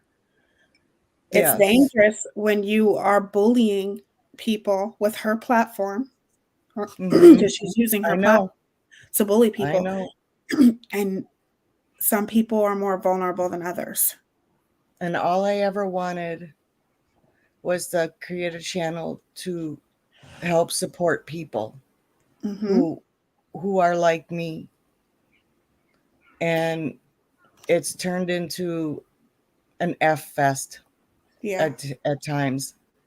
I don't allow any drama in my channel, any bashing, nothing. But Right. it's just now my anxiety because of all of this has gotten the best of me. And, I know I need to get back out there. I know I need to do it. I keep saying it. I need to get back out there. But then something like what happened this week with someone calling my husband. Mental illness is not. It's not linear. Like I'm severely depressed and I have severe anxiety. I work from home, but some days the kitchen can't be cleaned, the vacuuming can't be done, right? The washing can't be done. You know, it's Yep. and you have a supportive husband, like you said, Right. and I have a supportive partner, not a husband. I have a wife, but you know, you have to take things one step at a time. But sometimes taking that leap, taking that just dipping your toe in, even dipping your foot in a little bit, Mm-hmm. it can revitalize you. It can make you feel alive again. I agree, especially because that's something you always wanted to do. Yeah. Yeah. And people need your content. Mm-hmm. People like me need your content. Yep. Commander, who called my husband and why? This person has been bullying me for 6 months. And I said I was done. I'm not taking it anymore. I have a video clip of her saying that if I thought it was bad being bullied for 6 months, I'm going to bully her for another 6 months or longer. And I'm going to make sure her husband never gives her another effing dime. What? Because What? my husband and I donated money to a GoFundMe to help an elderly woman save her home. Which is great. And so she came at me. Yeah. And she told my husband that she never said these things. And, but if she wanted me, it's just. You want to know who else's husband she called, supposedly? Michelle. You want to know who else's husband she allegedly contacted? It wasn't Schumann. Molly. It was not Molly who a Megamouth that called my husband. It was somebody else. Oh, okay. Because she has done No, that. I want to clarify that. No, it was not Megamouth. No. Okay. It's one of her buddies. Yeah, minions, I think. Mm-hmm. But it's still, well, you guys know what I mean. It's still somebody that's connected to her. Yeah. But now, when you guys were friends, did you talk every day? Not every day. At least once a week. Mm-hmm. I mean, I stood up for her. I mean, you guys, I'd go into a channel and people would be just bashing her, and I would say, knock it off. I would stand up for her. Right. You know, and as a couple people have said, people would come into Molly's or Megamouth's channel and start bad mouthing her. And of course, I'd go off on them. You know, I was a protector for her. Right. But like she says, she doesn't need anybody to protect her. So, yeah. No, I don't know who that. That uni rock person. I was talking to my youngest son the other day about him because my youngest came over. I have two boys, 22 and one almost 26. Mm-hmm. And I wanted to know because they're big YouTubers, if he knew who he was. And he goes, oh, yeah. And I was saying that this person is going after Megamouth. And he goes, she won't win that one. Who said that? My son. Oh. It's kind of depressing how our partners and our children and the people around us have been affected by Megamouth. Like, they know about her and they know about Justin and they know about all of this stuff. And Justin is not who people think he is. Oh, I know he's not. Yeah, I think people are waking up to that very quickly. There's no way that you would be able to stand next next to somebody like Molly and not be somewhat like her. You know what I mean? I think, yeah. Oh, sorry, Heidi, go.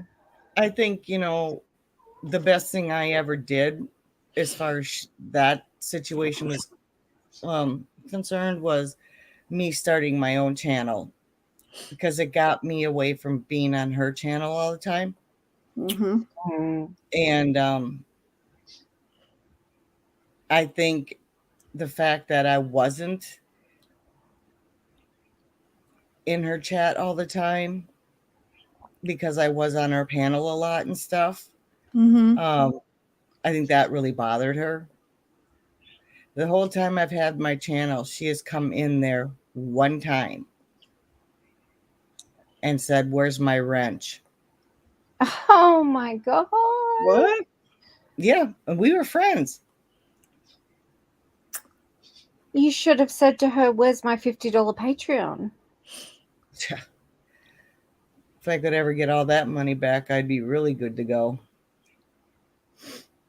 But no, I just, I've never ever, you guys, I've never gone on a panel like this and have told my story about her. And I'm so glad you did. Yeah, I'm happy you're here. Yeah. Well, basically out of fear of retaliation. No, we got your back. Yeah, we got your back. We're a strong little team over here. My girls in here are the Real Rant Room. Bling. Oh, she's sweetheart. I was in and her Lori. Bling and Lori have been my they've got me through some really, really tough times because of her. Yeah. That's how I feel about my mods. They are amazing. One thing I wanted to ask you is, so why do you say that Goose is well, because Goose and I were friends for a very long time. One thing I will say is I do think it's weird how they're constantly bringing up her name when she's not here to speak for herself. So, and I don't want to say anything bad about Goose at all, because she never did anything to me. Right. As far as I know. The weird thing was, when all of this was going down, all of a sudden Goose started calling me. And we'd talk for hours. We'd talk for hours on the phone.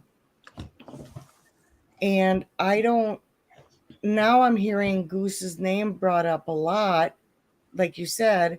And it makes me think, was she calling me all that time to try to get information out of me to go back to Megamouth? Maybe. I have my opinions on that. But I don't know.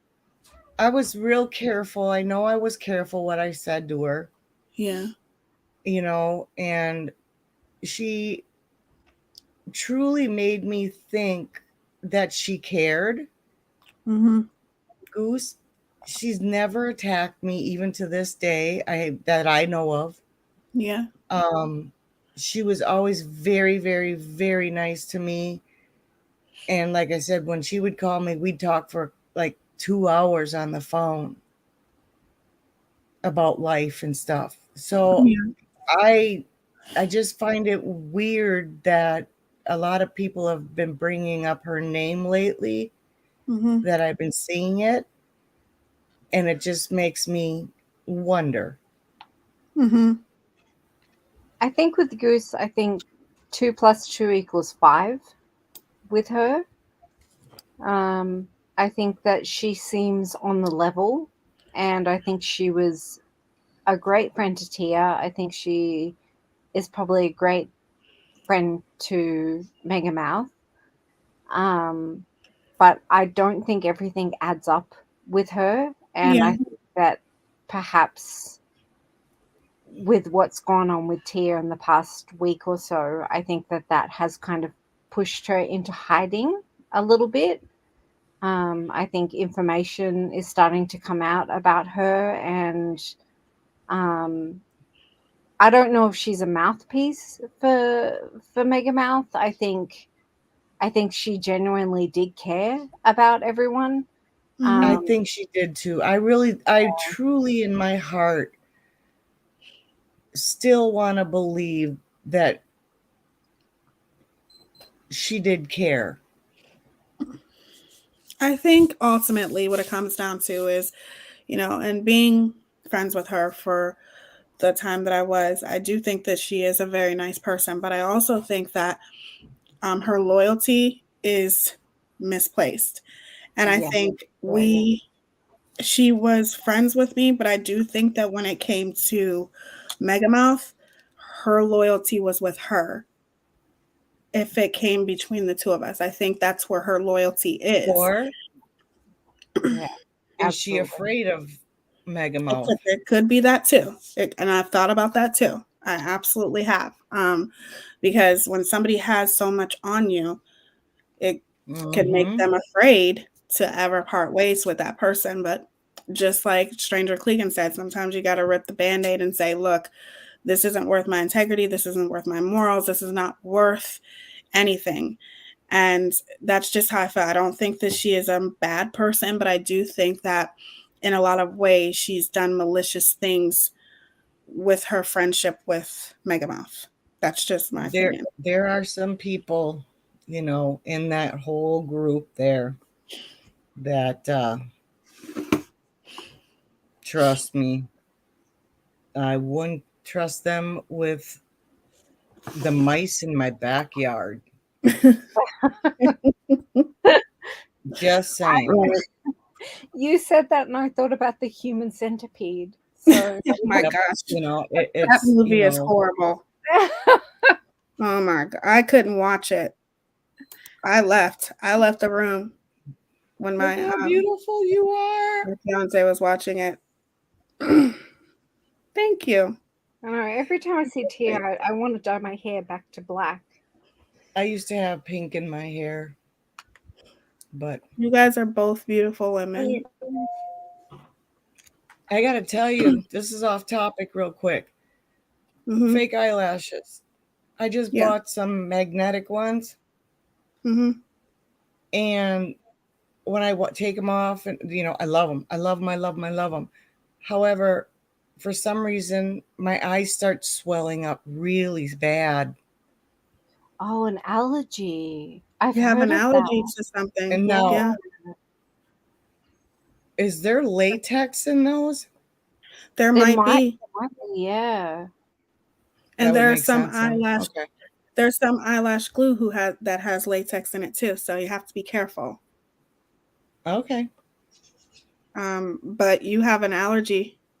I have an allergy to cheap mascara. Latex. Yeah. So there's probably latex in it because they do put you that have in. An allergy to cheap mascara. That's very bougie. I do. My fiance, I got mascara from the dollar store before, and I put it on at one night when I was doing like a makeup tutorial or something, and when I woke up, my eyes were swollen shut. Oh God! So I'm definitely allergic to the ingredient that they put in it. Was so swollen. I mean, it was just one of them though. And I'm thinking I may have put too much of the eyeliner on it. Right. You may have put. I love them. Hopi, they're easy to put on. I just love them. It's like you let that eyeliner dry and you just plop them right on and they stay. And they just stay. Yeah, it's very easy. I wear glasses and I'm blessed with quite. I shouldn't say this, but I'm blessed with quite lovely eyelashes. That's good. So mascara and glasses don't mix. So if I used to be when I used to wear contacts, I used to be a mod, if you guys know what that is, like a 1960s girl. In university, I used to put the full eyelashes, the full eyeliner, the hairpiece, the go-go boots, the tights. Oh, I love like, it. I love every it. single day. I still don't know how I got out of the door to go to university every day, but I still have a lot of it. I still do my eyeliner and what have you, but yeah, false eyelashes, I can't do them anymore. And I thought about the magnetic ones, but I was worried about allergies as well, just Right. because of the I'm taking you guys out to my garage so I can have a cigarette. So if That's I fall okay. off the chair, Go for that it. would be why. That's okay. But I'm very I happy actually that feel a you lot came up better here, getting this and out. that's what I'm saying. I'm very happy that you came. You don't know who you're going to help by telling your story. You don't know how many other people she may have done this to, or how many other people. Helped me a lot. Right. Right. And I think it's important for people to use their voice, because I'm against cancel culture. I don't believe it even works. If it worked, Jeffree Star would not be here. But I do feel like there are just some people who don't belong here. They just don't belong on the internet, because they use the internet to bully people, harass people, and those type of people don't belong on the internet, because there's so many people on the internet and you don't know how vulnerable, and you just don't know what goes on behind closed doors. And mental health is a serious thing. So that's why I say that, just to me, my personal opinion, she's someone that doesn't belong here, because she is very hurtful to people. She doesn't care about what she says, to who, how she hurts people, looking up people's addresses. That's dangerous. And people like that just don't belong He on has the been internet. saying that a lot lately. Who? Have you noticed that? Notice Megamouth. what? She's been What'd she saying say? a lot. I see on Kool-Aid's channel, because I won't watch her. Me neither. I've got your information. I know where you live. I Yeah. know everything about it. We've looked you up. Mm-hmm. Well, she's got 207 Patreons. Yep. So that's Whatever. 207 sitting ducks. Does she Exactly. really? Does she Yeah. really? Yeah, she Yeah. does. And she has to Did make she a phone prove call it? to every single one of them. She said, did she prove it? Yeah, did she? Did she show you where she has 207 Patreons? Well, she shows when she got $18,000 in 1 month from YouTube. Today she was saying that she made $400,000 last year. Okay. She said, did she prove it? Because you're right, she could be lying, huh? Exactly. I mean, we've seen the 18. Wow. We've seen the 18,000, and that's from the BBC, and we don't even. Let's not go down that route again. But the 400,000, like. Hi, Laura. And Oh she's my God, saying no, that she she's didn't. broke, and oh my God. I mean, Nothing she says. What do you think about Michelle, Heidi? I think she's freaking hysterical. She's a little out there. Do you think I she's really doing the right thing? do. I think what? She's doing the right thing by having a channel and what have you. I don't know. I don't know.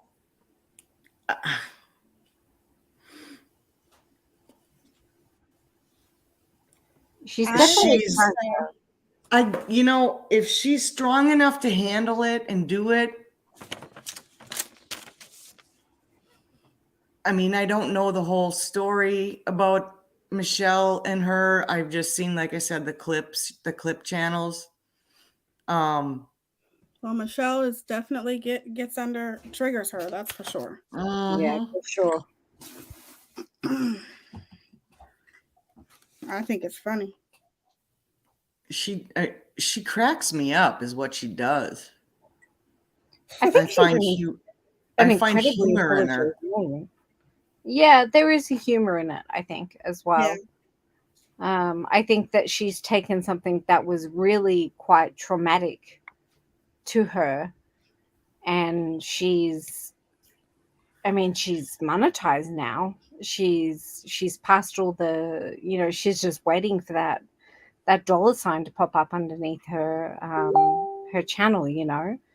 But there's still a part of me that thinks that it's still a bit trauma porny, a little bit, Yeah. Yeah. That's a good way to put it. Yeah. Could I watch her all the time? No. Yeah, I get that. Yeah. But she definitely, I think it's cool the way she triggers her, Oh, she triggers her bad. Bad, yeah. Very, very badly. So that means But she thinks she's doing one over her because she live streams her streams, and she thinks she's getting money from that. And it's like, I don't know much about the TOS. Like, Teaya would have to tell me, and I think Heidi, you probably have an idea about TOS as well. But it doesn't seem right that she would be monetized for live streaming someone's live stream. Right. Well, one of a good friend of mine, is going through some crap like that right now with her channel. And my channel, I've got 1,300 subs, and that's cool with me. Mm-hmm.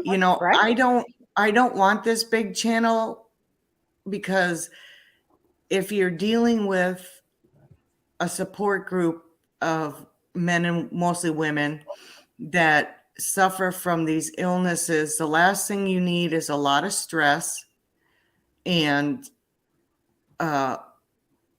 you need to pay attention what's going on in your chat. You need to be there for them when they need you. We just lost one of my subs a couple months ago. She found out she had cancer and passed away like 3 weeks later. No. Oh, God. And it devastated me. She had been with me from the beginning. Mm-hmm. So she used to go into Megamouth, and then when she left there also, after what she did to me, there was a lot of people that left her after what she did to me.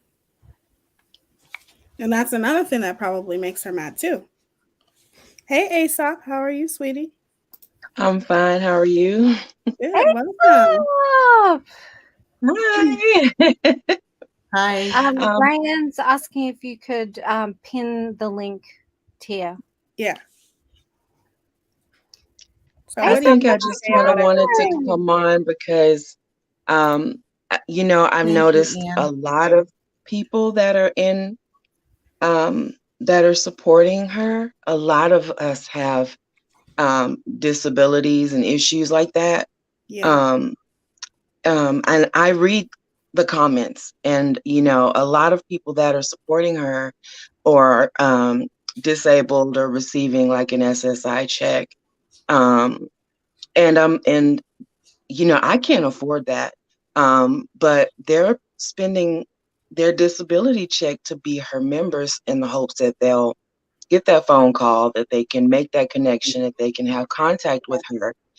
And I kind of think it's pretty sad because, if she's making $400,000 a year off of people that are giving their disability checks. I mean, she's not making $400,000 a year. I promise you.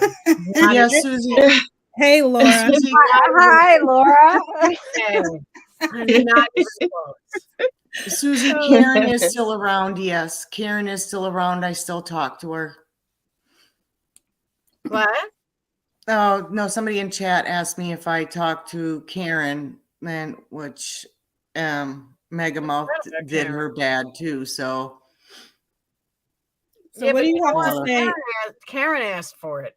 Karen had a perfect opportunity. She was on my channel. Everybody felt bad for her. Everybody spoke to her. She went running right back to Marissa and got embarrassed. You know what? That's what you get. I Yeah. don't even know. She let Marissa and crew bully her. I think you were on that panel bullying her. How dare she come over to me? Blah, blah, blah. Totally. Probably. And yeah, talk about bullying. You guys were all bullying her just for coming on my channel. And we were the only ones sympathetic for her. So Actually, I didn't bully her. I did a fundraiser for her. No, I meant before that.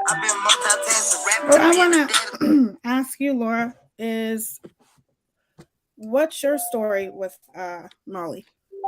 I haven't met Molly. We go back a couple of years from the drama community.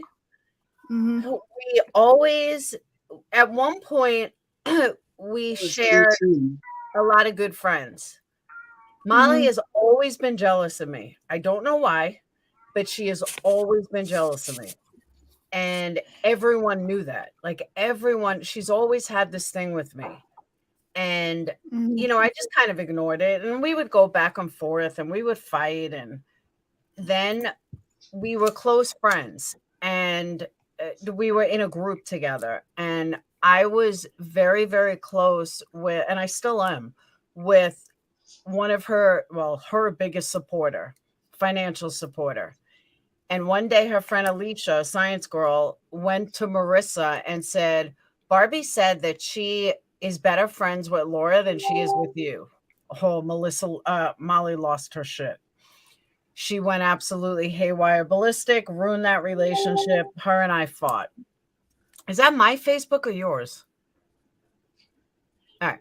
And she went absolutely apeshit. We didn't talk for like 2 years. Then we were taking down someone in the drama community, and someone in the drama community, we were fighting, and we happened to become friends again because of the drama community. I mean, because we were taking down the same person. So me, her, and Tiffany became close, and then her and Tiffany had a fallout, and I didn't like the way Tiffany treated me, so I stuck by Molly. And I was the one person that would tell Molly to go scratch her ass, and I never like kissed her ass or anything like that. I agree with that. And basically I'm the one person that would put her in her place any given time. And we had a good rapport together because she was one way, I was the other way. She'd be like, Laura tells me I'm a narcissist. Am I? Yeah. Then Justin came along, and Justin was so far up her ass. And the stuff with Summer Wells started to go down, and it just went to shit. And I didn't like what she was doing. I didn't like the way she was acting. But Molly does that. She goes through cycles. Now, the plus thing I can say about Molly, which isn't much, but in November of 2020, I started a candle business. And throughout 2021, Molly was my biggest supporter. And not only did she buy a ton of candles, she promoted me. I mean, my business got off the ground because of Marissa. And for that, I've always thanked her, and I've never taken that from her. I mean, she promoted me. Even when, like, candles, when I first started working and my candles weren't that good, she still promoted them. Really did right by me about my candles. And then as they got better, she promoted them more. And I thank her for that. And I'll never take that from her. So then when we had the falling out, we had a falling out because I was going to Tennessee, and I was originally going there to meet her. Like, okay, let's finally meet in person. And she started a fight with me right before that. And I was like, why? And then I was like, you know what? Fuck this. I've done this one too many times. I'm not doing this again with her. I'm done. So we happened to be in the store, and I even, some of my subs were like, you know, when you went there, are you going to talk to her? I said, no, I don't want to meet her. I can't stand her.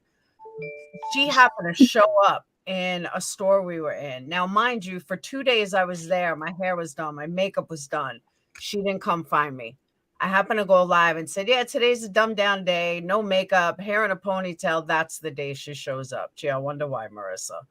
So, of course, she had cameras, and I did not like Betty or JLR, and that's who she was with. And that's pretty much it. I mean, and then she tried to talk to me, and I blew her off. And everyone said, you know, Laura's such an asshole. She blew you off. And she was like trying to blame me. I'm like, dude, we just had a fight like right before. Do you really think that I'm just going to, you know, be like all lovey-dovey with you? No, I said I was done. When I'm done, I'm done. And that was it. Right. And that was my story. It really wasn't much. Just she is a total narcissist. There's no way about it. And people kiss her ass, and most of us don't understand why. Yeah, I don't understand it either. And then E was asking about Robin. So I was kind of worried about Robin for a minute. Why? Which Robin? Her assistant Robin. I think Robin was wanting to go live in Hershey. She's going. Yeah, she's looking at apartments and things. Robin Millette. Millette. Well, she's nasty. And when I say nasty, I don't mean looking. I'm saying like she met Marissa when I was friends with Marissa, and she's not her assistant. She's just like up her ass, and she's a liar, and she tried scamming Marissa, or she did scam Marissa. And I was very surprised Marissa even took her back. Like, she tried that shit with me, and she was cut off instantly. Like, well, I don't think she's going. Like, if people keep asking, and I get the impression, you know, if you just kind of listen, you know that Molly doesn't want her to go. You know, kisses her ass. If you know, and I'm like, I didn't know if she's nasty, or I didn't know if there was anything about that. Oh, she's disgusting. She's such a scammer. She got up on Hopi's panel today. Whenever she hears someone talking about Marissa, she goes into their channels now, and I don't think she's ever been on my channel. She told you she's Marissa's assistant? Yeah, she is. Supposedly she is on Marissa's payroll. Marissa has admitted to it. What payroll? Marissa doesn't pay anybody. Well, apparently she does. She sets up all the Patreon calls. Trust 207 of them. Trust me, Marissa has enough people that will do stuff for free. Marissa does not pay anybody. Yeah. Believe me. Because one of the reasons that she was saying recently, she kind of gave the excuse she didn't want Robin to come there and uproot their life. And she was like, I don't want you to uproot your life, blah, blah, blah. You know, when we don't have enough work to pay you, you know, like a full-time job or whatever. And I was like, why didn't she tell her that before Robin got it in her head that it would be okay to move there? You know, I felt bad. Right. You know, don't feel bad. And then she just kind of said, oh, you know, blah, blah, blah. And then she kind of got distracted, so to speak, and went to fidgeting with her phone. And I noticed she does that a lot. You know, when she doesn't really want to finish a thought or finish a conversation, she'll get distracted, so to speak, by her phone. You know, different things like that. But I did get that part out of her. She was like, well, I don't want, you know, someone to, uproot their life, blah, blah, blah. And, you know, we just need somebody that can come in and make coffee and, you know, and I was like, oh, she doesn't want her there. Well, Marissa, I mean, I know Marissa well, and I can assure you, Marissa just said that to be nice, not thinking that Robin would actually take her up on it. But because Marissa is such a narcissist, Marissa will like anybody that kisses her butt. And as long as you kiss her ass, she likes you. And Robin was like begging to be her friend. And I literally mean begging to be her friend. So that's why Marissa probably did it. But yeah, having somebody like her move in, yeah, that would never happen. Ever. Wow. Wouldn't have it. Yeah. Oh, did Yaya drop it? Okay, here she is. She's back. I didn't know she dropped off. Okay. Yeah. What happened? Touch screen computer. Oh, okay. Hey, Laura, can I drop a bit of a bomb into the panel? What's your relationship with Science Girl? Nil. I can't stand her. Yeah, it seems to be based around candles. No, she copied my business. Like she does everything else. But yeah, she decided one day, here's the thing. I have never talked about her in forever. I have never talked about her business. I have never bashed her business because you don't do that. She has been nonstop bashing me for over a year, but copies everything I do. I just ignore her. Like, I literally ignore. You'll never see me talking about her on my channel. You will never find anything where I ever talked about her business. You can do whatever you want, Alicia. I wish you the best. But she can't shut up about me. And I don't understand it. And I mean, well, evidently Penelope's going to be coming for her shortly. So who's Penelope? Oh, Penelope is the Megamouth minion who is she got a hold of Michelle's entire divorce proceedings and is putting them on YouTube. Yeah, so she's like kind of like a clip channel, but she's like, the message, phone calls by Michelle Sabaté, and she'll just tell little truths, basically debunking everything that Michelle said. This is ridiculous. What is the point of doing something like that? See, that's the problem that I have. That's what I heard her say on the clip channel. Somebody's looking up Michelle and one other person that she didn't mention their name, probably me. You can't Science Girl stuff. Science Girl. Oh, Science Girl. Science Girl's gonna be next. Yeah. Good. I hope she is. Hate to say it, but my thing is, we already know that Michelle has an issue, right? Yeah. We know that she has mental illness. We know that. Right. And then Michelle just recently admitted that she has BPD. She admitted that. And then she said, so now everybody knows I have it. I have BPD. So that she has this. And I'm sure that there's another diagnosis tagged on to that. But she did admit that she has the BPD. Right. So, we know that she has that. That this girl has some issues. Why would you hound her like that and target her out, single her out, and, make it? And then that she has like the semicolon, that she has these scars on her arm, like, that she has issues. Why would you do anything to make it worse, possibly to worsen her condition? That's what I have a main issue with.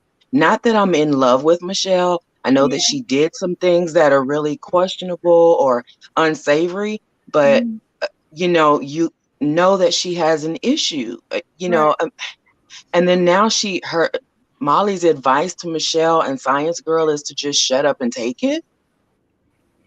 No, that is her advice.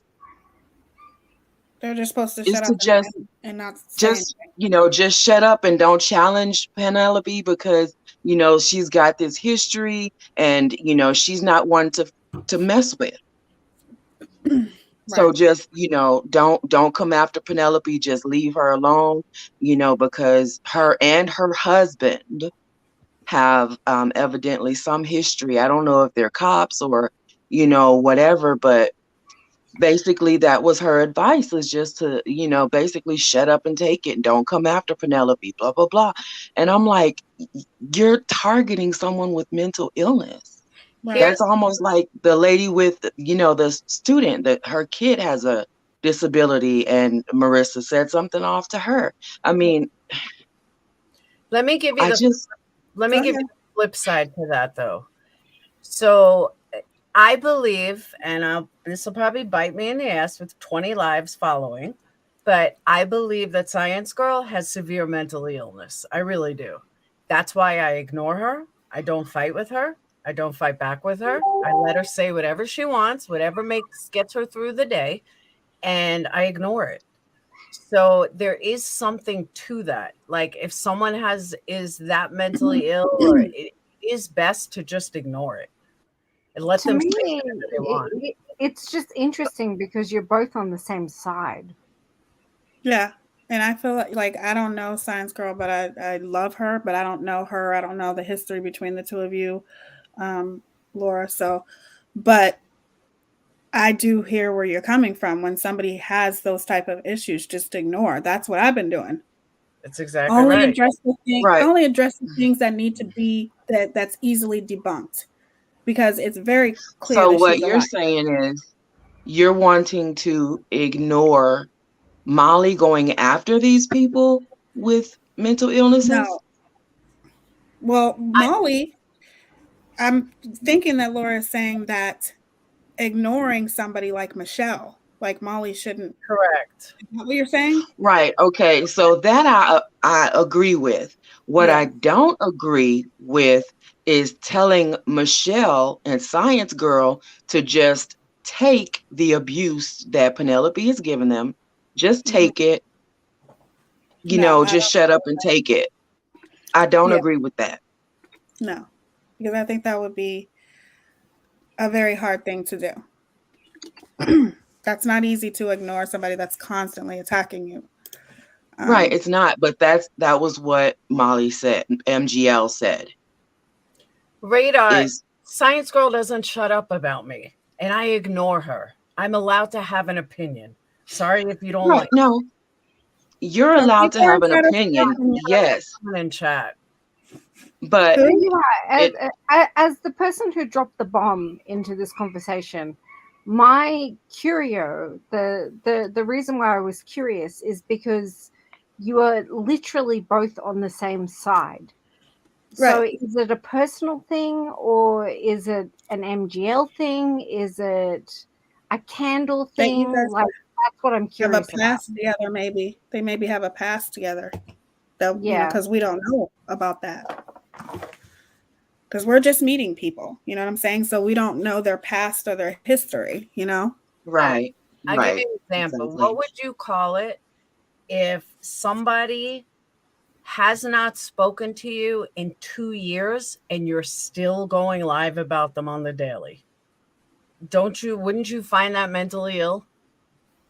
I mean, I'm talking 2 years. Melissa, I keep calling her Melissa. MGL completely ignored Science Girl, and she still talks about her on the daily. She bought a green dress just like Molly. 2 years. I mean, oh my God. You're telling me that Molly has ignored the Science Girl? Ignored. I find that very, very hard to believe. The past couple of days, she's actually done a bunch of lives about Science Girl. The past couple of days she had, but she was quiet. Thank you so much for that, Rand.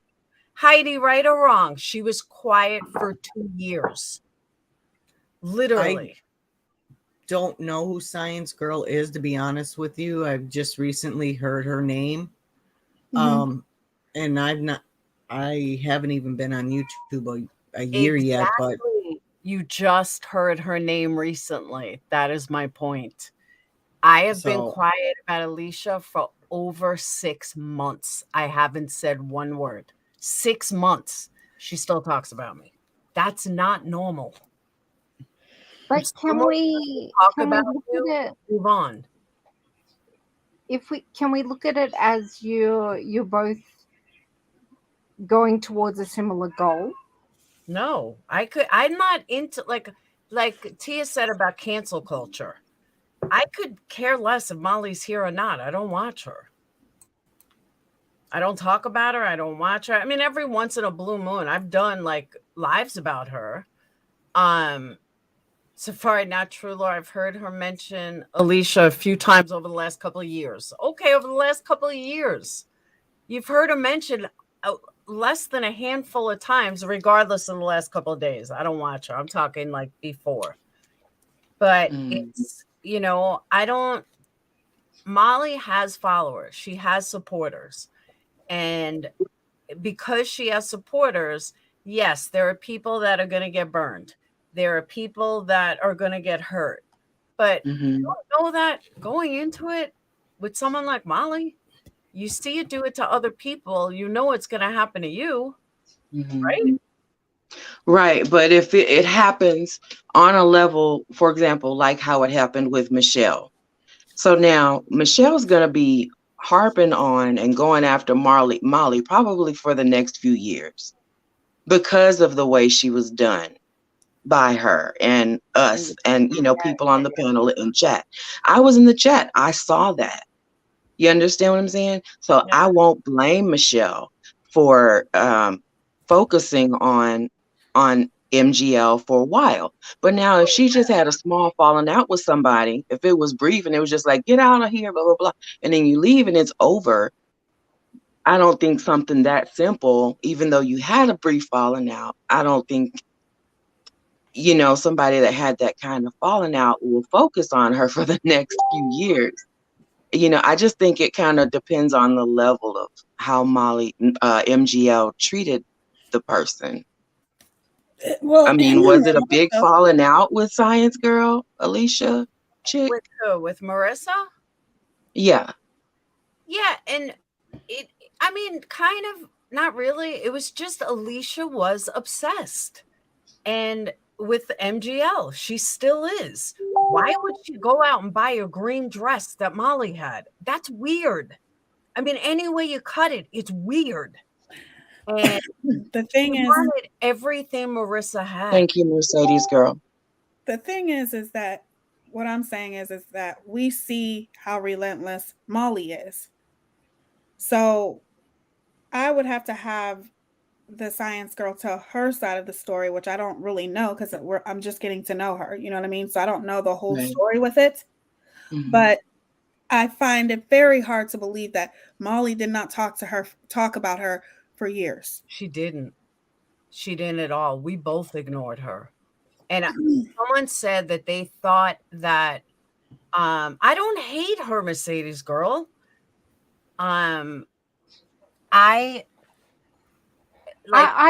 dropped the bomb, so I'm gonna own up and say let's get back on track, and let's focus on Megamouth and Justice for All, and let's focus on that. Anything to do with Alicia, we can talk about on another panel.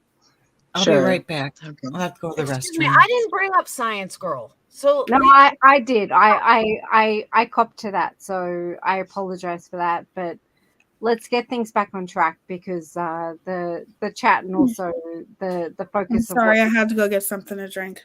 So to what happened, Michelle? To answer you about Michelle, though, that I do.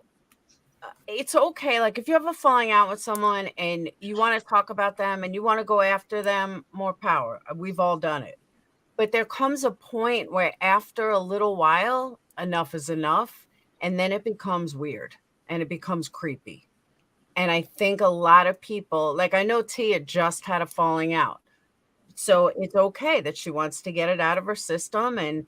But I have a feeling that in 3 months from now, Teaya's going to have moved on from talking about Marissa. The thing is that she's the one that keeps talking about me. Okay. She's the one that keeps relentlessly talking about me, saying that she's going to look up my address, all kinds of shit. So I ignore her. I don't watch her. Like the only time I see her is like on clip channels and things like that. But what I will say is the only thing that I address is the things that she says that's easily debunked because it's obvious she's a liar. She's a huge liar. She lies about everything. This all started because I said a report is not fake. That's it. That's it. That was all you did. Like, that's it. And now, of course, am I bringing, talking about her more? Yes, because she continues to keep talking about me. Now, yeah, it'll come to a point that I'll ignore her, but I also think she's very, and I think this is where our opinions are different, Laura. I think she's dangerous. No, she's not. I see some people think she is. I never found her dangerous, but you have to understand too. We had said when this whole Dre thing happened and she blew up, a lot of us try to warn you guys. Like, this is her cycle. She goes up and down, up and down, up and down.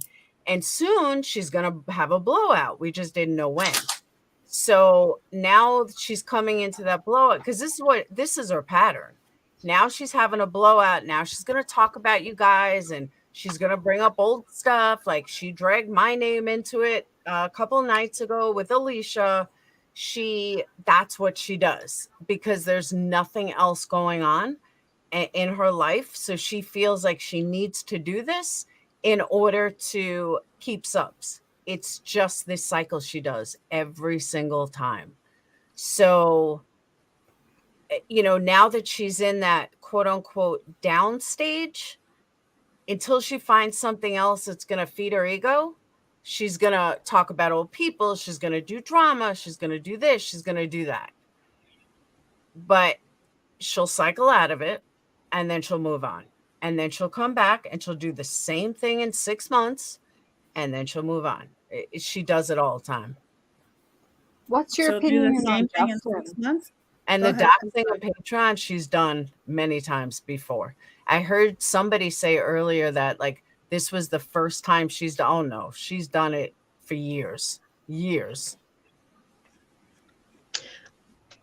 Well, something KJ said in her little interview with Nonsense. She said that being nice is boring. That's Marissa. Yes, I heard that.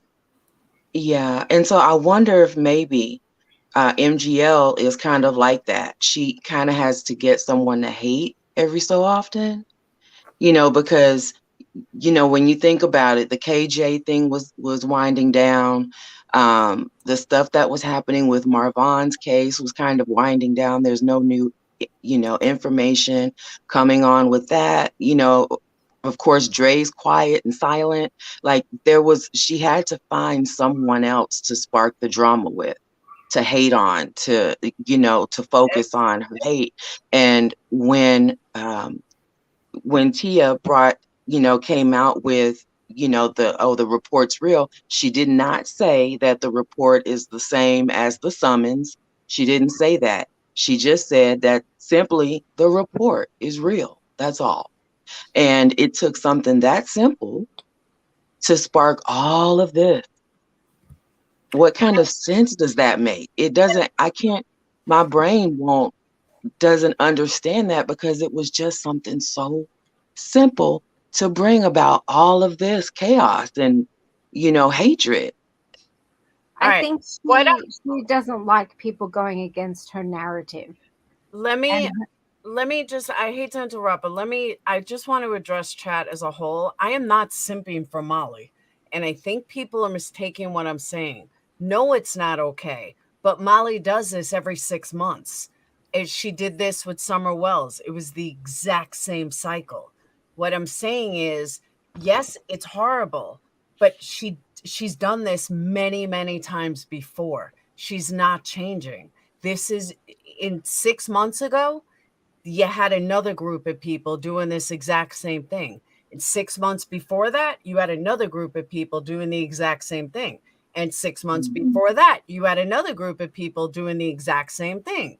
What I'm saying is, we've all been there. We've all been where you guys are at more than once.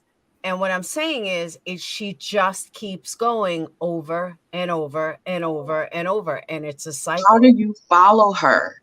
This is a cycle, right? Mm-hmm. So I've only been following her since July. This is my first go around with this. How do you continue to follow someone when you see them doxing, you see them hating, you see this 6 months and then 6 months and then how do you continue to do this knowing that this is how this person is? Are you that way? To be honest with you, I just don't watch her. I have Patreons and stuff that watch her and mention stuff, but I literally do not watch her. I don't find her entertaining. I don't find her funny. I find her annoying, and I just don't watch her. I mean, how does she get to the top of the food chain? That's as someone who's relatively new to this, how did she get to the top of the food chain? What did she do? What does she offer that is different from any other creator out there? I don't think she's at the top of the food chain at all. She can be entertaining, but she finds people that are lacking something in their life. She finds people, and this is not offensive to anybody, but Molly has 3 types of people. She has intelligent professionals who find her very entertaining. She has, hey, Kim, she has people that like Robin who are searching for a friend, and Molly friends them and they feel like, they have a real friend.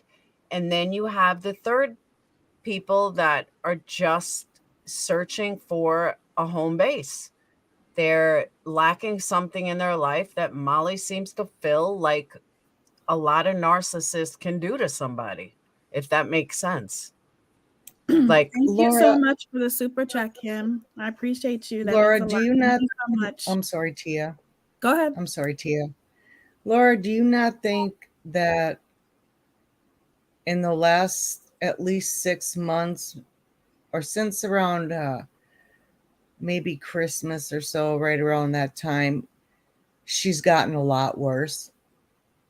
No, I think she was worse with Summer Wells, but I don't watch her anymore, so I can't say. I mean, I don't watch her either. I only see the clips from the... I don't even watch clip channels on her. The only thing that I get is from Patreons or members that watch her that'll tell me. But like, I had one tell me tonight, she gave somebody $100. What is she stirring? What is she up to? So everyone thinks that she's up to something. We just don't know what.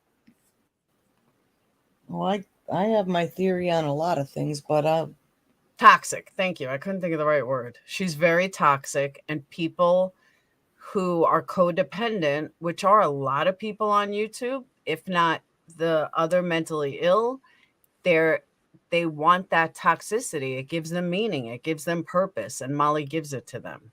They just don't realize, just like anybody that's ever been in a relationship with any type of narcissist, you don't realize the toxicity until you leave it.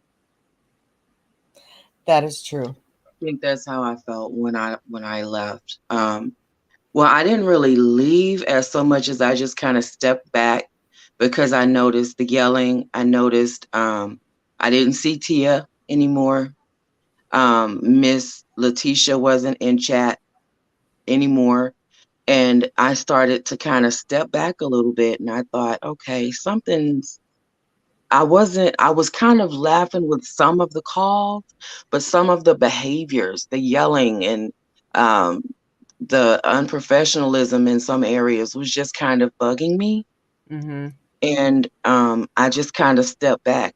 Well, when I went back in, there were things that I saw that I thought, how was I following this so closely? Mm-hmm. Did I not see it when I was here? And so when I hear you say 6 months and 6 months and 6 months, she has my mod's picture on her freaking channel. So because she needs the attention. She needs the attention. So she will do whatever she can to get the attention. Asa. That's okay. Yeah, I was just saying that, it's with me, it's only been a couple of months. And within that 2 months, I've noticed things and I've stepped back and I've decided this is not really a good place for me to be, and it's just partly to me and my PTSD and, other things. I was like, I don't know if it's because of that I'm finding this really triggering, some of it. And, I just wasn't sure if maybe that was why it was bugging me and other things that I was just observing. But like I said, it's only with me 2 months, and I jumped in because of the Dre trial, and I saw them covering it, and I thought, I want to really delve into this, and they were the only ones at that time that I saw that were covering it, you know, and so I got into it headstrong. But I mean, when I hear you say 6 months and then 6 months and then 6 months, I'm like, how the fuck, I mean, you know, excuse my language, but how the hell does anybody do that for that long and not realize this is freaking toxic? Like, I can't, you're getting yelled at. People are screaming at you. You know, she's screaming at you, and then you're looking at what's going on in the chat. I mean, she screamed at someone recently just because they put Tia's name in the chat. Screamed. That's what she does. And East Coast Beauty can tell you, she's a great example.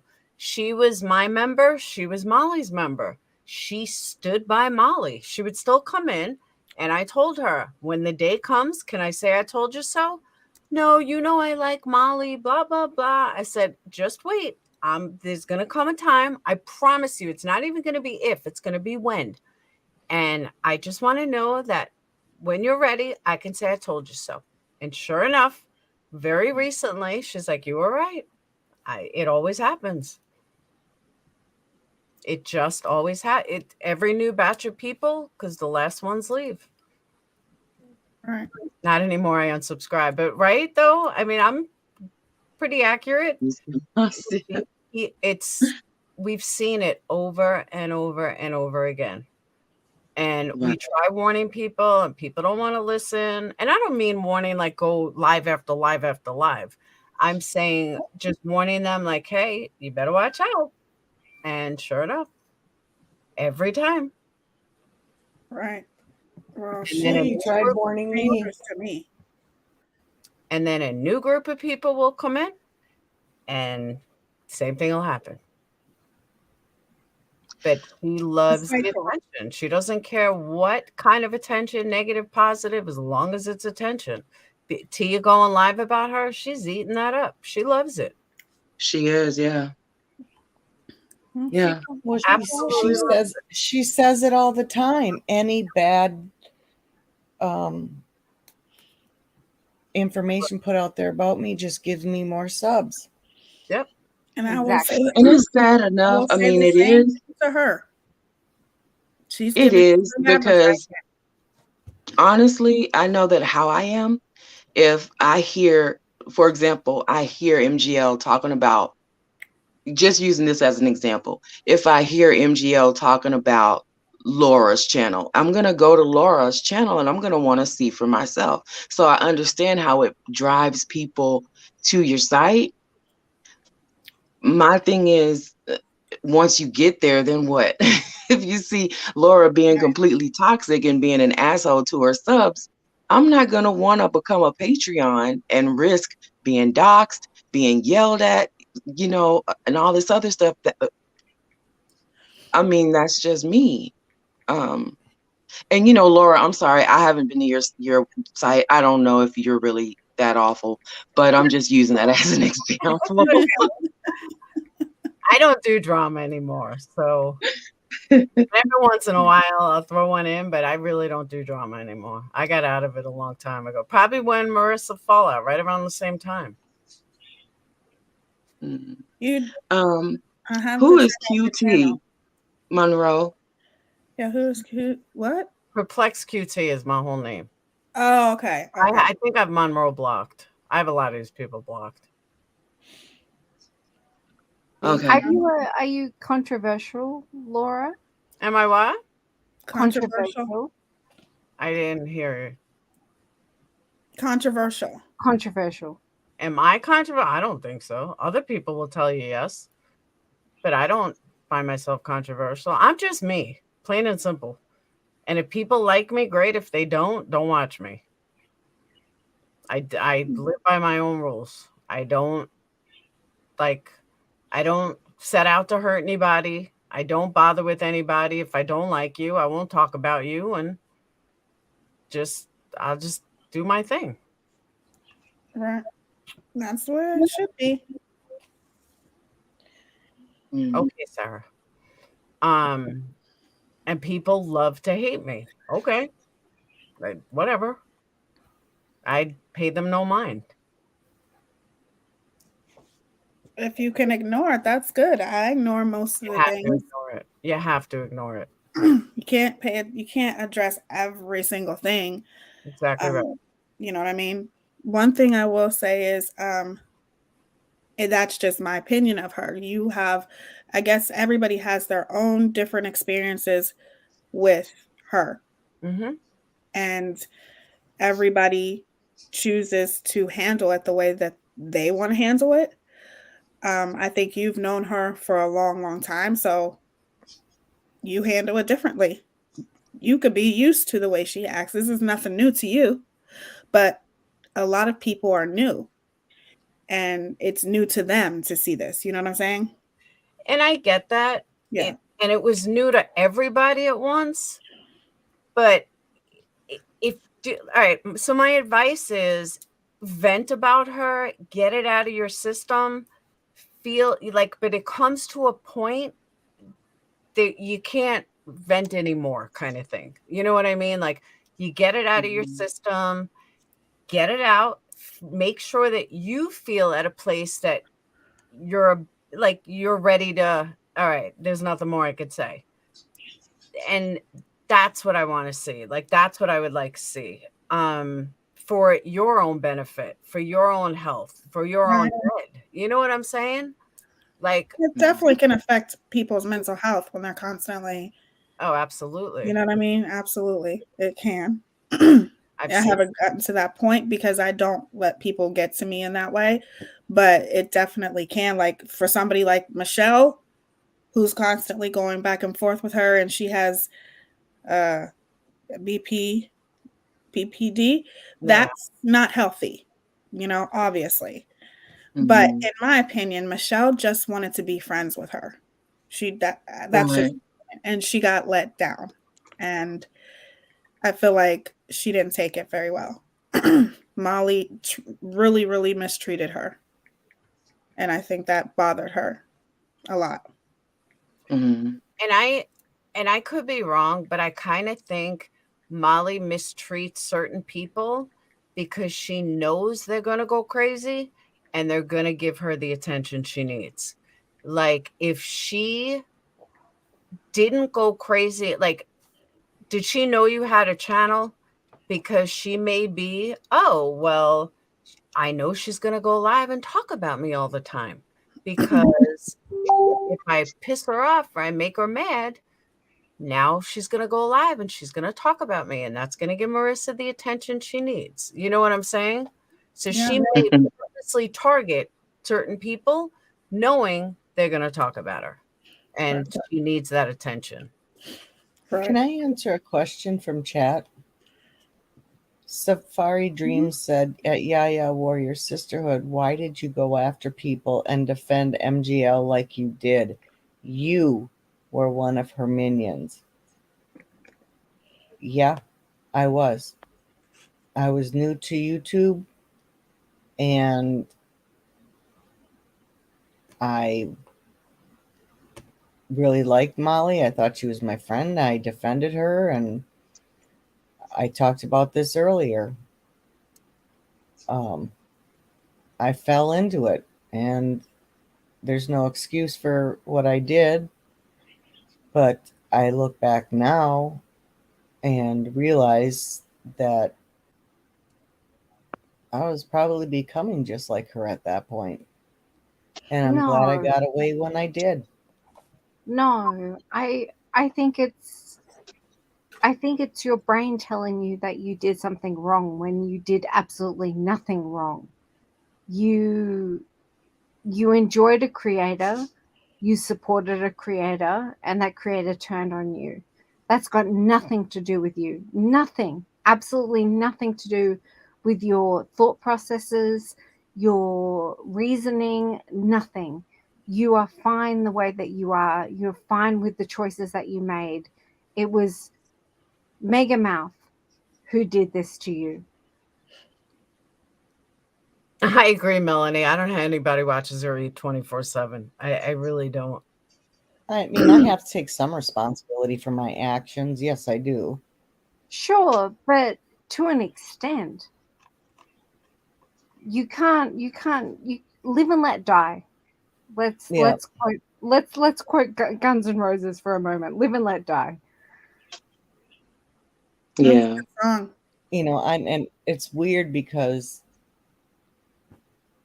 even after I started my channel and I would be away from her more and more because I would do my lives and stuff, and I'd go back into her channel and there was just something that's just like, you know, I can only stay for a while.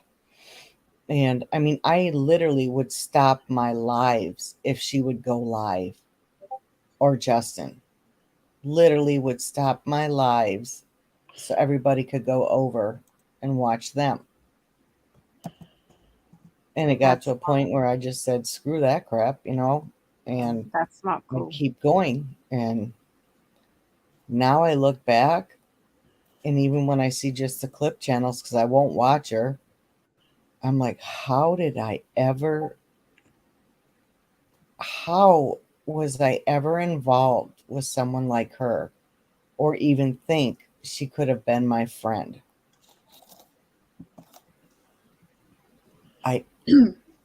It's weird. You were her friend, so that's why. Yeah, I thought I was her friend. Yeah, so that's why you defended her heavy. Oh, I defended her real heavy. Yeah, I did. So, and that happens. People do that, and You're that's welcome, all right. Safari. That's all right. So, sound off, you guys. Let me know what you guys think of everything as far as your last thoughts.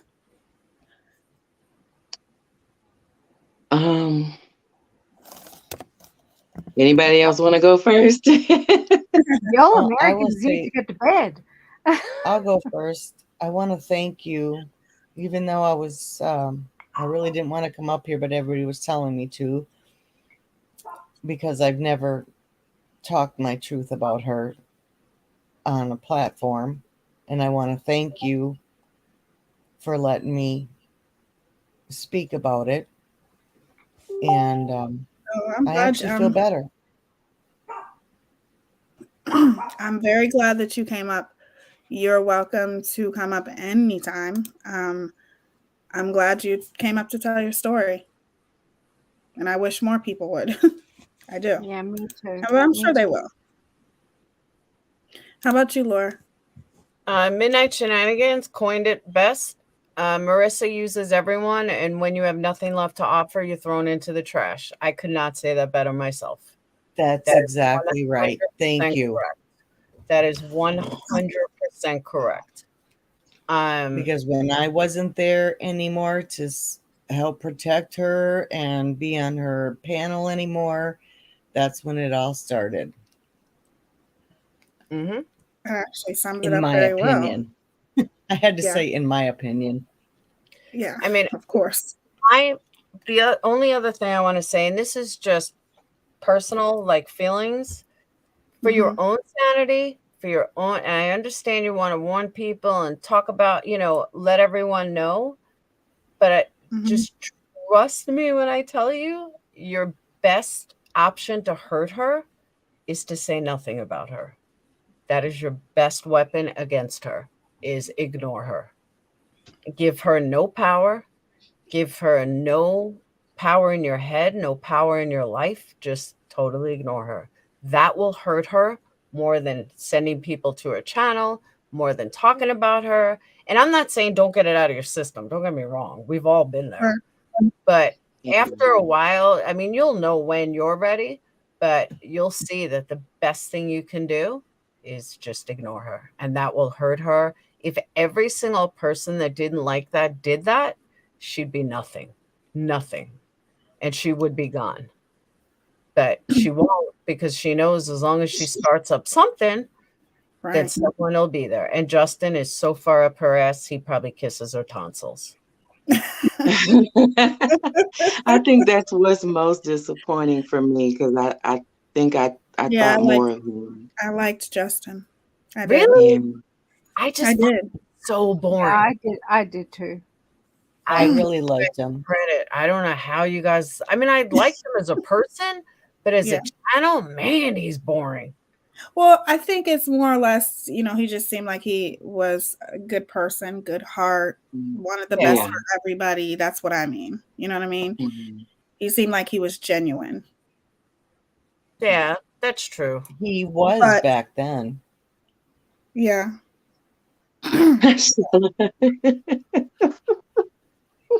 Apparently, a lot of people thought he was boring. And I thought he was a good guy at first, and then when he completely turned, just so he can suck her tonsils, that was done. But Yeah, I think the funny. I can't believe Thank you he for would coming call up, somebody A a what? CUNT. I just can't believe that. That's just I wow. thought I you were think saying the something. best. Oh no, flip I was just saying camera. I couldn't believe that he would call someone a see you next Tuesday. Did he Oh, really? he did. Oh, he did. I And hope then you he came. screenshot that. I Who got a did- screenshotted. He admitted it, and then he said, "I'm the biggest one on YouTube." And he even said he didn't regret calling me that because I am one. Wow. I can't even see him saying that's just crazy. Yeah, I'm having a hard time with that one. Yeah. Yeah, well, look at Bling. Look at what Bling just put many times in that chat. Yep. Wow. As a queer woman, he gives me. There is a certain type of gay man that is not particularly well liked, for lack of a better term, especially by the female contingent of the LGBTQ plus community. Right. And Justin gives me that vibe. So he would throw around the "see you next Tuesday" word quite flippantly. That's kind of the impression that I've gotten from him now. He probably thinks that he owns that word because he's part of the LGBTQ plus community, but it doesn't belong to him. Not any way, shape, or form does it belong to him. Right. And that's something that I learned the hard way by enjoying him, and then definitely getting that impression from him. I don't remember who put the clip out. I want to say it might have been Kool-Aid. I don't know. It was of him saying he doesn't like drama. He doesn't like this. He doesn't like this. Take it in private. Blah blah blah. He hates creators that scream. And then they show the people who he supported, which was Megamouth.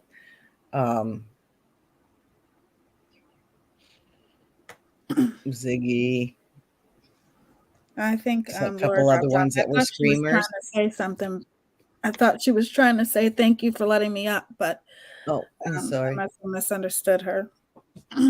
And then at the very end, they got a clip of me on my live going right after Molly berated me, and I'm sitting there going, okay, all right, it's cool. I mean, I wasn't even upset when she did it. I just came back to my channel and went, oh, okay, I'm that. All right, that's fine. Well, whatever. And I laugh so hard every time I see that. That's just crazy, but I'm glad you got it, screenshot. Yeah. Oh, yeah, I do. And there's a lot of people who screenshotted it. Good, because that's just horrible, and I can't even see him saying something like that. But then again, he's definitely not the person I thought he was, so it makes sense. What about you, stranger? What are your last thoughts? I'm a bit stuck on Justin, I guess. Again, as a queer woman, it just using that term, like Dave is joking in the chat that as an Australian, the "see you next Tuesday" term is term of endearment when you're an Australian. But as a queer woman, it's something that a lot of gay men weaponize, especially against femme lesbian women, which I am a femme lesbian woman, and I am married to a femme. So him weaponizing that word against someone who is not even queer, I'm not sure, Heidi, sorry, apologies if I'm assuming, but to hear that it says more about him than anything else he could do says to me. He's one of what we would call a danger gay. It's Danger what a lot gay. of a danger gay, yeah. It's what a lot of sorry, I live in the city. Sorry for the bike just then, but okay. it's it's a word it's weaponized a lot, especially against lesbians and queer women. And I'm really sorry that happened to you, Heidi. I'm so sorry that he used that word against you, because it's not okay. I hate that word. You should. You should. I do. I do too, and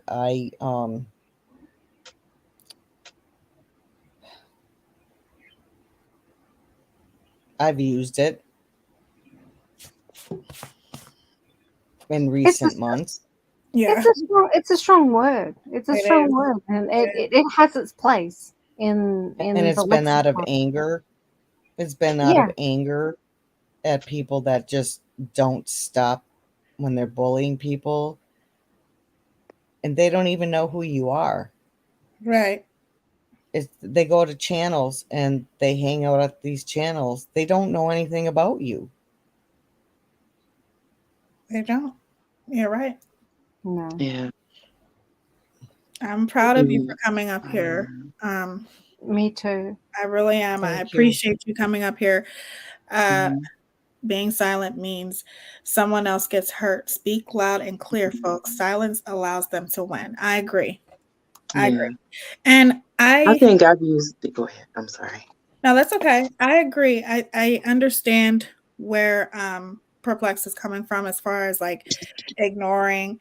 And I try to be very, very much mindful of the things that I give energy to with her and the things that I don't. Like when she was doing hate speech towards the LGBTQ plus community, and that's something I would shed light on. But as far as her, making fun of my makeup and things like that, I don't care about that. Making fun of my looks, she can talk until her face turns blue every day for the rest of her life, and I wouldn't care. Or her doing what she did to my mod Rianne, I'm going to talk about that. You know what I'm saying? I feel like that's important because there are so many who are sitting in her comment section right now and in her Patreon that thinks that's never going to happen to them. So there are things that you can choose to talk about and shed light on, and there's things that you can choose to ignore. But I think being quiet and staying silent, that doesn't do anything, in my opinion, but it just almost makes you complicit. You understand what I'm saying? I just feel like it almost enables her. I think people should be listen. I didn't know about some of these aware channels, these awareness channels, including myself, there's a lot of creators that I may have gotten hurt from, if that makes any sense. Yeah. So that's why I feel like it's important that's what you have a channel for, to bring awareness. But you definitely can pick and choose your battles wisely to the things that you address and the things that you ignore. Would you like me to email you the screenshots? Absolutely. You can email me. Okay. Absolutely. My email is in my about section. Can drop it. Yeah. Yeah. Or you're I'm going to wrap this up, my beautiful ladies. You guys are amazing. I appreciate you guys coming up. Any last thoughts? Nope. No, I think, and thank you so much for coming up, Aesop. You can always come up. You're always welcome. I don't know why this is the first time you ever came up here. Thank you. I don't know why. I had been having some thoughts, and I kept saying I was going to email you about them. Just some things that are kind of nagging on my brain, some conspiracy, I guess, kind of things. And, I was like, well, should I email those to her? And, every time I sit down to maybe email those to you, I get kind of tied up with other things. Well, you're so I welcome haven't to had a chance to do that yet. You're always welcome to come up here. I love your opinions, how well you convey your words. So you are always welcome to come up here. Oh, thank you. You're welcome. Thank you. And you too, obviously, stranger. Oh, what'd you say? It's nice to actually speak to Aesop. It's like it is. Really cool. She's so vocal in the chat. Yeah, she really is. I'm sorry. I'm trying to be funny. I try to take a little bit of heat off of a intense situation by cracking a joke or two, but and I hope I'm not being offensive. I never intend to offend anybody. At all. At all. And obviously, Lala, you're welcome up here anytime. Anytime, sweetie. Yeah. Sorry, Teaya. There's a bit of a discourse about the C word in the chat. Just remember that the C word is a euphemism for a vagina. And if there's anything stronger in the world, I can't think of anything stronger than a vagina. It gives birth to something that is the size of a watermelon through the size of a lemon. So if you do use that word, just remember that you are actually kind of being a misogynist, but you're also standing up for how strong women are. Yeah. I don't like the damn word. I don't like it. I've used that word one time in my entire life, and I think I misused it. I think I misused it. Huh? Are you cut out, sweetie? Oh, no, I was just saying, I think I used it one time in my life, and I think I misused it. So, I think I misused that word. This lady on my mom's street, they don't like black people. And she tried to run over my sister one time. And with her car. And we stormed down her house, blah, blah, blah. We just ran down there, and she was like screaming and hollering. And I said, you gonna suck my, see you next Tuesday today, B. And I was just like really mad. And, and then my mom was, had made it down there, and she was like, wow, I didn't know you had that kind of mouth. Right? I can't even hear you saying anything like that. You must have been really mad. Which I would be too. I would be saying that's my little sister. You don't do that, Yes, I'm about to wrap this up because guess what? For me too, in 3 hours, I gotta get my kids up for school. I'm sorry. No, that's okay. I will be on here tomorrow, and Lala, feel free to text me though if you would like to. And you're all welcome up here anytime. This was great, and I love getting other perspectives on things. So I appreciate you guys coming up here. It means a lot because nobody really ever wants to. So I appreciate thank you. Well, thank you. Thank you for having me.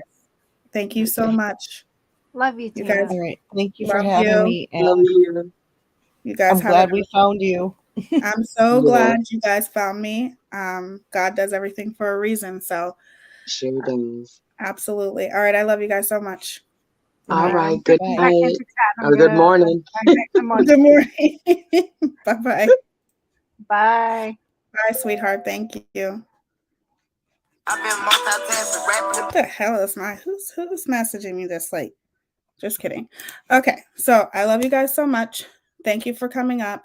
I appreciate all of you guys. Don't worry. I always do my research. I don't know perplexed that well. I really don't. This is the first time I've ever even seen her on my channel. So she probably found me through, Molly talking about me. Megamouth, sorry, I didn't mean to say her name. She probably found me that way and probably just wanted to come up and give her opinion, and that's fine. All opinions are welcomed, but I feel always that it's necessary to research every creator you encounter here on YouTube. I think it's important. And I learned that the hard way with Megamouth. Research people because you just never know, and I'm not saying that with her. Like I said, all opinions are welcomed.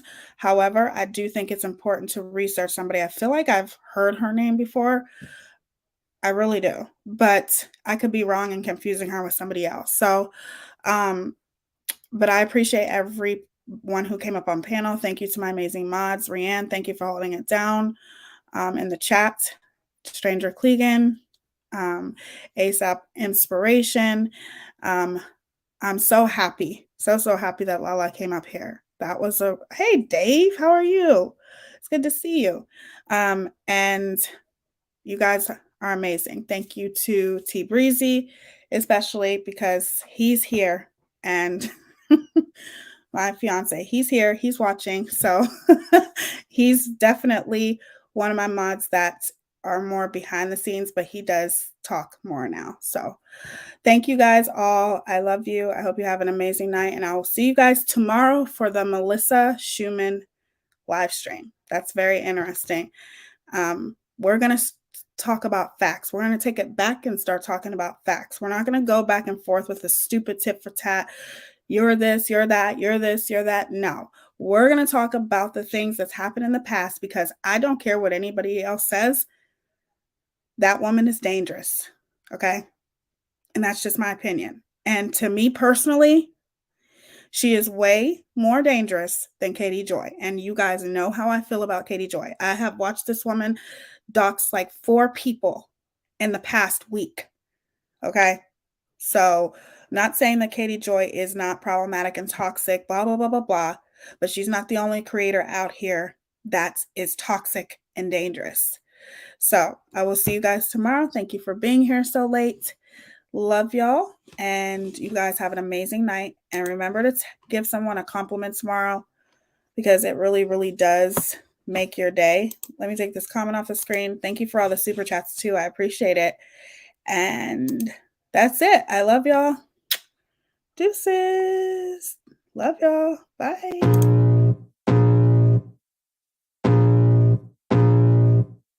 I can feel the blood creeping up from the heathens. Got will, got fight, got pride, got reason. If they wanna go eat, then you know I'm gon' feed them. If you're coming for me, hope you're ready for a demon. I got eyes in the back of my head, I'm seeing. Take me for granted and you know I'm leaving. I'ma take what's mine with the webs I'm weaving. I could take this crowd from seeing to believing. Got a taste for blood and my tongue keeps bleeding from the words I spit, so sharp.